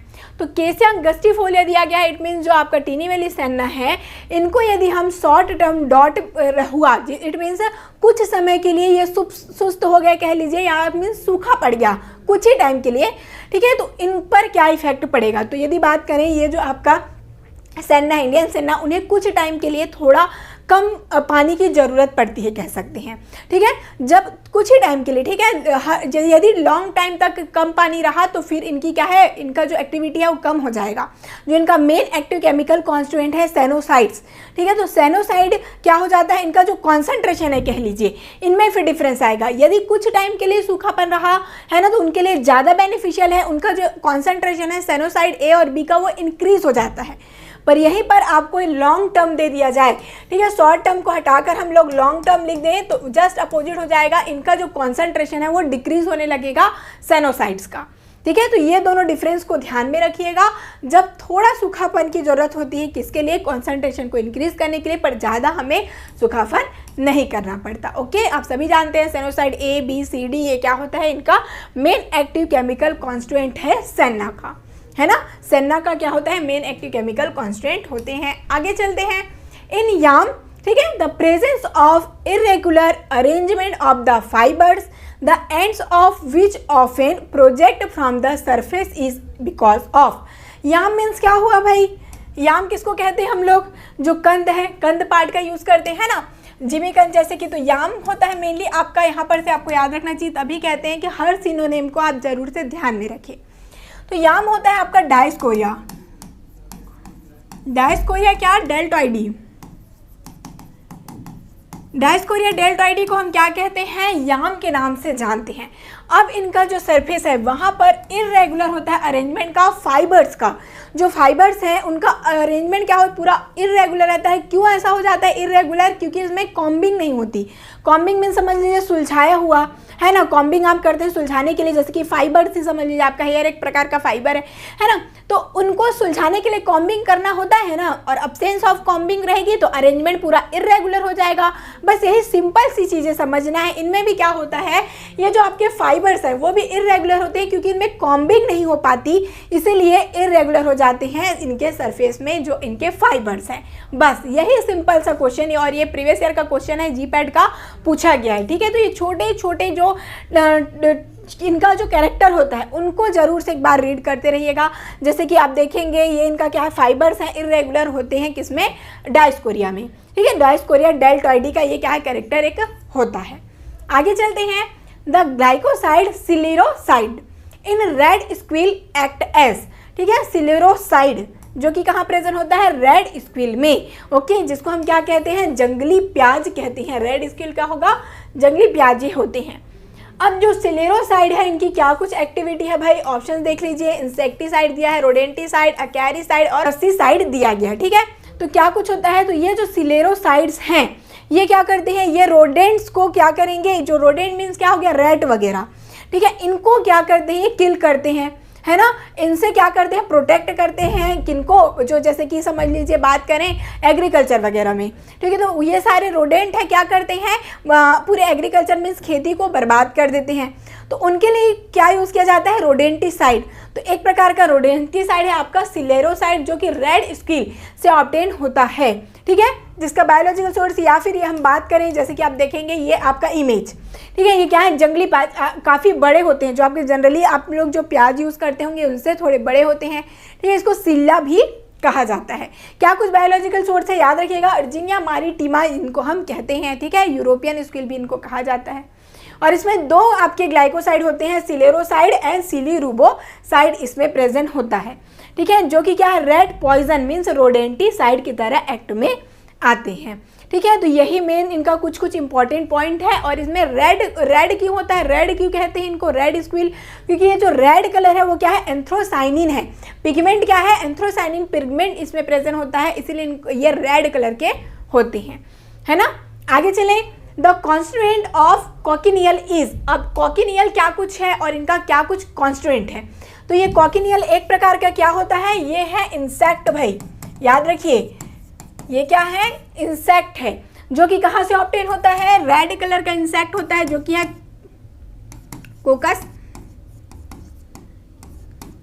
कोकस कैकेटी करके नाम होता है किनका, इस इंसेक्ट का, ओके। रेड कलर का इंसेक्ट होगा, जिनसे जो आपका ये रेड डाई है, कह सकते हैं रेड डाई, जिसको हम क्या कहते हैं, कार्बनिक एसिड रेड डाई इनसे ऑब्टेन होता है, जो कि क्या है, FDA अप्रूव्ड है, जिसको फूड इंडस्ट्री वगैरह में यूज़ भी किया जाता है, कॉस्मेटिक में भी इनका यूज़ हम लाते हैं। कहाँ से ऑब्टेन होता है, तो ये एक इंसेक्ट है जो कि पूरे रेड कलर का होगा, और ये क्या है, ग्लाइकोसाइड कंटेनिंग होती हैं, ठीक है। ग्लाइकोसाइड कंटेन, ये जो कार्बनिक एसिड है एक प्रकार का क्या है, ग्लाइकोसाइड है, जो कि कहाँ से ऑब्टेन होता है, आपका कॉकिनियल इंसेक्ट से। चलिए इंसेक्ट को देखते हैं किस प्रकार से नजर ये आते हैं। तो ये इंसेक्ट आप देख रहे हैं रेड कलर का होता है भाई, है ना। तो इसमें क्या होता है, रेड कलर का जो पिगमेंट है ना, ग्लाइकोसाइड कार्बनिक एसिड प्रेजेंट होता है, इसी कारण ये रेड कलर होंगे। और इसी कार्बनिक एसिड का हम लोग यूज़ करते हैं किसके लिए, कलरिंग के लिए यूज़ हम लाते हैं। कोकस कैकेटी कैसे होता है, इनका क्या नेम होता है, ये इंसेक्ट का, और कोकिडी फैमिली से बिलोंग करती हैं। मेनली इंसेक्ट जो है, फीमेल इंसेक्ट का हम लोग यूज़ यहाँ पर करते हैं, ये भी ध्यान रखिएगा, ये क्वेश्चन आ सकता है कि देखिए इंसेक्ट तो यूज़ कर रहे हैं पर फीमेल है कि मेल, तो आपके फीमेल इंसेक्ट का हम लोग यहाँ पर मेनली यूज़ करते हैं। और ये मीन्स कार्मिन, जो रेड कार्मिन होता है उनको बनाने के लिए यूज़ किया जाता है, ठीक है, इस इंसेक्ट का। इनके जो लार्वाई हैं उनका भी यूज़ हम लोग करते हैं। आगे चलिए, the steroidal phytoconstituent lowering blood sugar is obtained from, बहुत ही ईजी क्वेश्चन था ये, ओके। देखिएगा आप लोग इन सारी चीज़ों को यूज़ भी करते हैं, जानते भी हैं, उन्हीं से ही क्वेश्चन आया हुआ है। क्या कुछ है, तो देखिए स्टेरॉइडल फाइटोकॉन्स्टिट्यूएंट है जो कि ब्लड शुगर को कम करता है। तो आपने ब्लड शुगर के लिए देखा होगा, शुगर मीन्स क्या हो गया, मीठापन, ठीक है, जिसको हम मधुमेह भी कहते हैं। तो अब देखिए मीठापन को कम करने के लिए क्या कुछ करना होगा, कड़वा कुछ चीज़ खाना पड़ेगा, है ना, जो क्या हो, कड़वा हो टेस्ट में। तो कड़वा क्या होता है, करेला, है ना। करेला को हम क्या कहते हैं, बेटर गॉड, जिसको हम कहते हैं बिटर गॉड, है ना। तो ये जो करेला है वही क्या होगा, आपका एज अ शुगर लोवरिंग के लिए काम आ जाएगा, क्योंकि ठीक है ना, शुगर ज़्यादा है मीन्स मीठा ज़्यादा है, तो उसके लिए कड़वा यूज़ कर रहे हैं। तो यही क्या है, मेनली शुगर लेवल को कम करने के लिए यूज़ में किया जाता है। इसीलिए जो कि डायबिटीज़ के पेशेंट होते हैं उनको क्या कहा जाता है कि करेले का जूस उनको पीना है। क्यों पीना है, क्योंकि ये क्या करेंगे, ब्लड शुगर लेवल को डिक्रीज ये करती हैं, इन्हें इसीलिए इनका यूज़ किया जाता है। और ये क्या है, एक प्रकार का ग्लाइकोसाइड कंटेनिंग ड्रग ये होती है, ठीक है। तो आपने 11th-12th में भी देखा होगा, करेला को क्या कुछ कहते हैं हम लोग, मोमार्डिका कैरेंटिका कहा जाता है, ठीक है। तो यहाँ पर स्टार्ट होते ही खत्म हो जाएगा, बहुत ही ईजी क्वेश्चन था ये, मोमार्डिका कैरेंटिका। क्योंकि देखिए अभी तक जितने भी ऑप्शन और दिए गए, जैसे ग्लिसराइजा ग्लैब्रा कह लीजिए, तो आप जानते हैं इसको हम लिक्वेरिस को कहते हैं, जो कि एमुलेट ही आपका एक्सपेक्टोरेंट वगैरह की तरह यूज़ होगा, है ना। और ये डायस्कोरिया डेल्टॉइडा अभी हमने देखा, जिसको याम कहते हैं। और इनके यूजेस की बात कर लें तो ये क्या है, स्टेरॉइड हैं। तो जो जितने सेक्स स्टेरॉइड हैं, कॉन्ट्रासेप्टिव हैं, उनके प्रिपरेशन में ये यूज़ में आते हैं। रूमेटाइड आर्थराइटिस के यूज़ में आते हैं, है ना। तो ये सारे क्या है, इंपॉर्टेंट जो आपके यूजेस हैं उनको हमने देखा। और आपका जो शुगर लेवल कम करने वाला ड्रग है, आप सभी जानते हैं करेला, जिसको हम क्या कहते हैं, मोमार्डिका कैरेंटिका कहते हैं। और ये भी एक ग्लाइकोसाइड कंटेनिंग ड्रग होती हैं। और इन सभी का यूज़ हमने देख ही लिया है, जैसे कि ग्लाइसराइजा, डायस्कोरिया और क्वालिया, जिसके बार्क का हम लोग यूज़ करते हैं, जो कि क्या है, एक प्रकार का एक्सपेक्टोरेंट की तरह ये भी यूज़ में आते हैं। आगे बढ़ते हैं, अ crude drug powder was heated with ferric chloride. चलिए स्टेप बाय स्टेप चलेंगे, ये आए आपके केमिकल टेस्ट से क्वेश्चन, ठीक है। जहाँ पर हमने क्या किया, एक ड्रग लिया, क्रूड ड्रग, जहाँ पर हमने क्या लिया, फेरिक क्लोराइड FeCl3 हमने लिया। अब क्या कुछ ले रहे हैं, तो वाटर लेंगे अब, ठीक है। अब क्या ले रहे हैं, कॉन्सेंट्रेटेड हाइड्रोक्लोरिक एसिड हमने लिया। ओके, इतने सारी चीज़ हमने लिया। उसके बाद क्या कर रहे हैं, एक्सट्रैक्ट कर रहे हैं किसके साथ, क्लोरोफॉर्म के साथ। ठीक है, क्लोरोफॉर्म हमने ले लिया। उसके बाद क्या किया, chloroform layer treated with ammonia. अब क्लोरोफॉर्म लेयर को हम लोग अमोनिया डालते हैं, तो ये जो अमोनिया लेयर है वो क्या कर रहा है, ये पिंक कलर शो कर रहा है। तो ये जो टेस्ट है वो क्या कुछ टेस्ट है, किन के लिए टेस्ट है, तो ये आपका है modified Borntrager test. Okay, जहाँ पर मैंने आपको पहले भी बताया था कि FeCl3, ठीक है, FeCl3 का जहाँ पर हम लोग यूज़ कर रहे हैं रिप्लेसमेंट होता है आपका ब्राउन टाइगर टेस्ट का। एक ही चीज़ याद रखना है, सारी प्रोसेस सेम रहेंगी, जो FeCl3 है वही चेंज हो जाता है बस किसमें, मॉडिफाइड ब्राउन टाइगर टेस्ट में, जो कि किसके लिए किया जाता है, ये होता है सी एंथ्राक्विनोन ग्लाइकोसाइड्स के लिए। सी ग्लाइकोसाइड इट मीन्स क्या हुआ, आपको मैंने एक और ट्रिक बताया था, ACC करके याद रख लीजिएगा, जो A से एलो, ठीक है, सी से आपको क्या कुछ याद रखना था कि सी ग्लाइकोसाइड है, और एक सी से आपका कोकिनियल, ठीक है, जो अभी हमने देखा, जो अभी इंसेक्ट था। ठीक है, तो ये सारे सी ग्लाइकोसाइड हैं, ओके, जिसमें कार्बन कार्बन बाउंड होता है। ठीक है, कार्बन कार्बन तो जो कि स्ट्रॉन्ग बॉन्ड है एक प्रकार से, तो इनको ब्रेक करने के लिए हमें क्या करना पड़ता है, modified Borntrager test use करना होता है। और ये इतना बड़ा जो आपका लिखा हुआ टेस्ट है वो सिंपल बस यही स्टेप था, ठीक है, जो कि आपका पिंक कलर शो करता है, और ये एंथ्राक्विनोन ग्लाइकोसाइड के लिए किए जाते हैं। ठीक है, सिंपल सा ये सभी टेस्ट एक बार जरूर से देख लीजिएगा, जैसे कि थैलिक्विन टेस्ट हैं, किलर किलानी टेस्ट, इन सब के बारे में हमने देखा है ना। जैसे किलर किलानी टेस्ट किसके लिए किया जाता है, आपके डिजिटक्सोज शुगर के लिए, कार्डियक ग्लाइकोसाइड, है ना। अभी देखिए एक्स्ट्रा और आपको जानने के लिए दे दिया गया है, जैसे कि थैलिक्विन टेस्ट किसके लिए, क्विनिन के लिए, विटालिमोरिन टेस्ट किसके लिए होता है, एट्रोपिन, और ये सारी चीज़ें हमने एल्किलाइड्स में डिस्कस भी किया था। ओके, आगे बढ़ते जाते हैं। नेक्स्ट है etoposide and teniposide are the semi synthetic derivative of. ठीक है, ये जो आपका एटिपोसाइड और टिनिपोसाइड है, ये किनका सेमी सिंथेटिक डेरिवेटिव है। याद रखिए, ये जो आपका एटिपोसाइड टिनिपोसाइड, ये क्या है, एंटी कैंसर एक्टिविटी रखते हैं। ओके, कहाँ से ऑब्टेन होते हैं, तो देखिए ये एक प्रकार के ग्लाइकोसाइड से ही ऑब्टेन होंगे, जो कि क्या है आपका पोडोफाइलोटॉक्सिन। ठीक है, पोडोफाइलोटॉक्सिन एक प्रकार का क्या है, ग्लाइकोसाइड है ये भी। ओके, साथ ही साथ इनमें रेजिन भी प्रेजेंट होता है, ऐसा नहीं है कि इनमें रेजिन नहीं होता, रेजिन में भी ये आते हैं, याद रखिएगा, है ना। पर अभी ग्लाइकोसाइड की बात करें तो ये ग्लाइकोसाइड में भी आएंगे पोडोफाइलोटॉक्सिन, जो जिससे क्या प्रिपेयर किया जाता है, एटिपोसाइड और टिनोपोसाइड। ये क्या हो गया, सेमी सिंथेटिक, इट मीन्स इनको सिंथेसाइज किया जाएगा, हेल्प किससे लेकर, ये नेचुरल ड्रग से, तब वो क्या कहलाएंगे, सेमी सिंथेटिक कहलाते हैं। याद रखिए, नेचुरल नहीं है, ये डिफरेंस भी याद रखिएगा। डायरेक्टली इनसे ही, इनका ही मेन एक्टिव मीन्स प्लांट से डायरेक्टली ऑब्टेन नहीं होता है, प्लांट का कुछ पार्ट लेंगे, है ना, जैसे पोडोफाइलोटॉक्सिन से ऑब्टेन होगा, वो केमिकल लेकर हम लैब में इनको क्या करेंगे, सिंथेसाइज करेंगे, तो ये सेमी सिंथेटिक डेरिवेटिव होते हैं। ठीक है, एटिपोसाइड और टिनिपोसाइड कैसे याद रखेंगे, यहाँ पर भी पोसाइड लिखा है, यहाँ पर भी पीओ लिखा है, तो यहाँ पर पोडोफाइलो का पीओ करके याद रख लीजिएगा। ठीक है, कि जहाँ पर भी पीओ जैसे आ रहा है टिनिपोसाइड और एटिपोसाइड, तो ये पोडोफाइलोटॉक्सिन से ऑब्टेन होते हैं और एंटी कैंसर एक्टिविटी रखते हैं।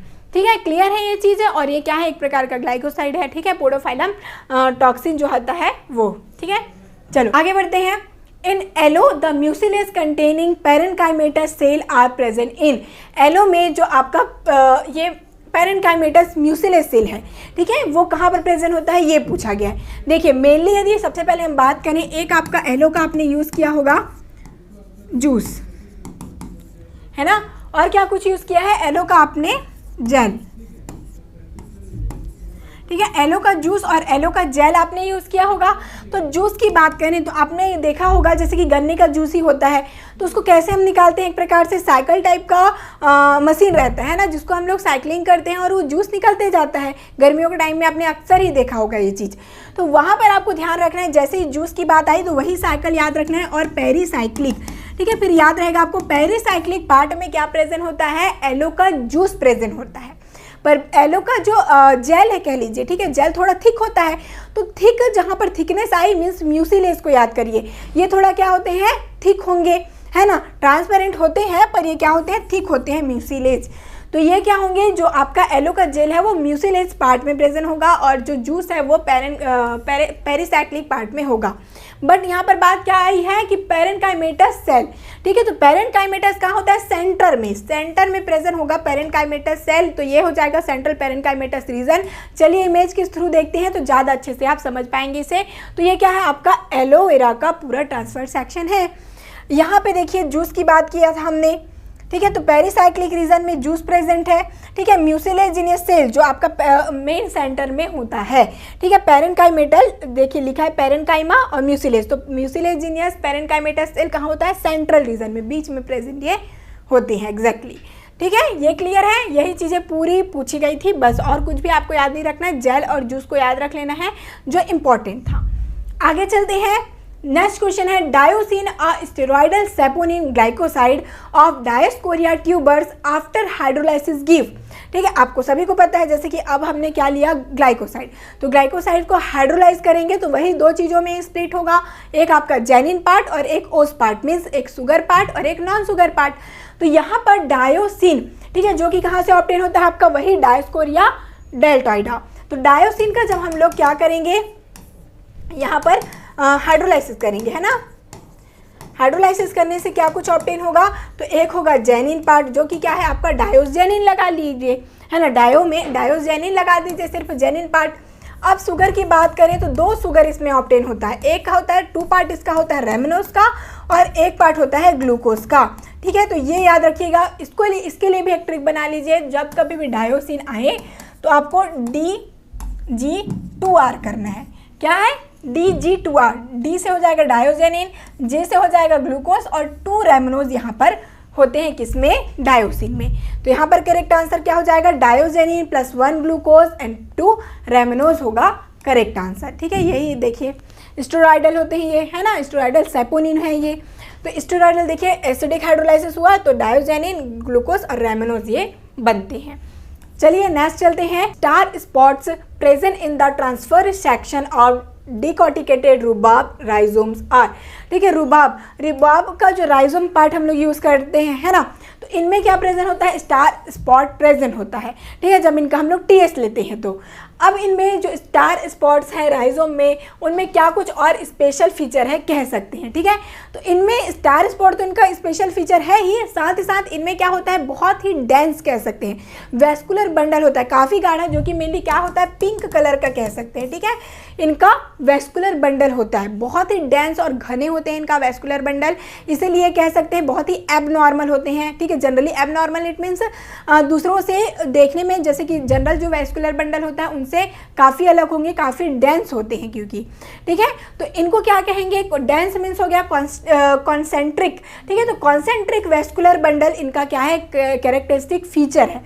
देखिए या तो फिर सबसे अलग होना क्या हो गया, एक स्पेशल फीचर हो गया, तो ये अलग है क्योंकि क्या है, इसमें एबनॉर्मल वेस्कुलर बंडल है, दूसरों के जैसा नहीं है, ये काफ़ी डेंस होते हैं, ठीक है। पिंक कलर का होगा, काफ़ी डार्क इनमें वेस्कुलर बंडल होता है, तो यहाँ पर कॉन्सेंट्रिक वेस्कुलर बंडल हो जाएगा करेक्ट आंसर, जो कि कहाँ होता है, रुबाब में प्रेजेंट ये होते हैं, ठीक है। तो यही सिंपल से क्वेश्चन पूछे गए थे किसमें, आपके फार्माकोग्नोसी सेक्शन में, और ये सभी क्वेश्चन आप देखेंगे बहुत इंपॉर्टेंट है, चेक भी कर लीजिएगा, इनमें से कुछ क्वेश्चन आया हुआ है प्रीवियस ईयर जीपैट में, जैसे कि रुबाब का ही क्वेश्चन कह सकते हैं प्रीवियस ईयर जीपैट में आया हुआ भी है। तो ऐसे ही सिंपल क्वेश्चन पूछे जाएंगे, बट आपको थोड़ा सा इनका मेन जो कैरेक्टर है, जैसे कि हमने अभी ही देखा, इनमें क्या है, एक प्रकार का अलग से वेस्कुलर बंडल है, जिसलिए इनको क्या कहें हम लोग, डेंस थोड़े, ठीक, कॉन्सेंट्रिक वेस्कुलर बंडल हो गए। तो ऐसे ही आपको जो मेन इनका फीचर है, स्पेशल इनका जो जैसे कैरेक्टर है, उनको ज़रूर से ध्यान रखना है। हर प्लांट पे कुछ ना कुछ अलग फीचर होते हैं, उनको क्या करिए, अलग से नोट डाउन करके रखिए, क्योंकि उनसे ही मेनली क्वेश्चन ये आते हैं। तो इसी प्रकार के नेक्स्ट फिर जो आपके जीडीसी वीकली टेस्ट में दिया गया जो आपका सिलेबस है, उन्हें ज़रूर से स्टडी करिए और ज़रूर से जीडीसी वीकली टेस्ट में ज्वाइन हुई है, आपके लिए बहुत ही बेनिफिशियल ये रहने वाला है। All the best.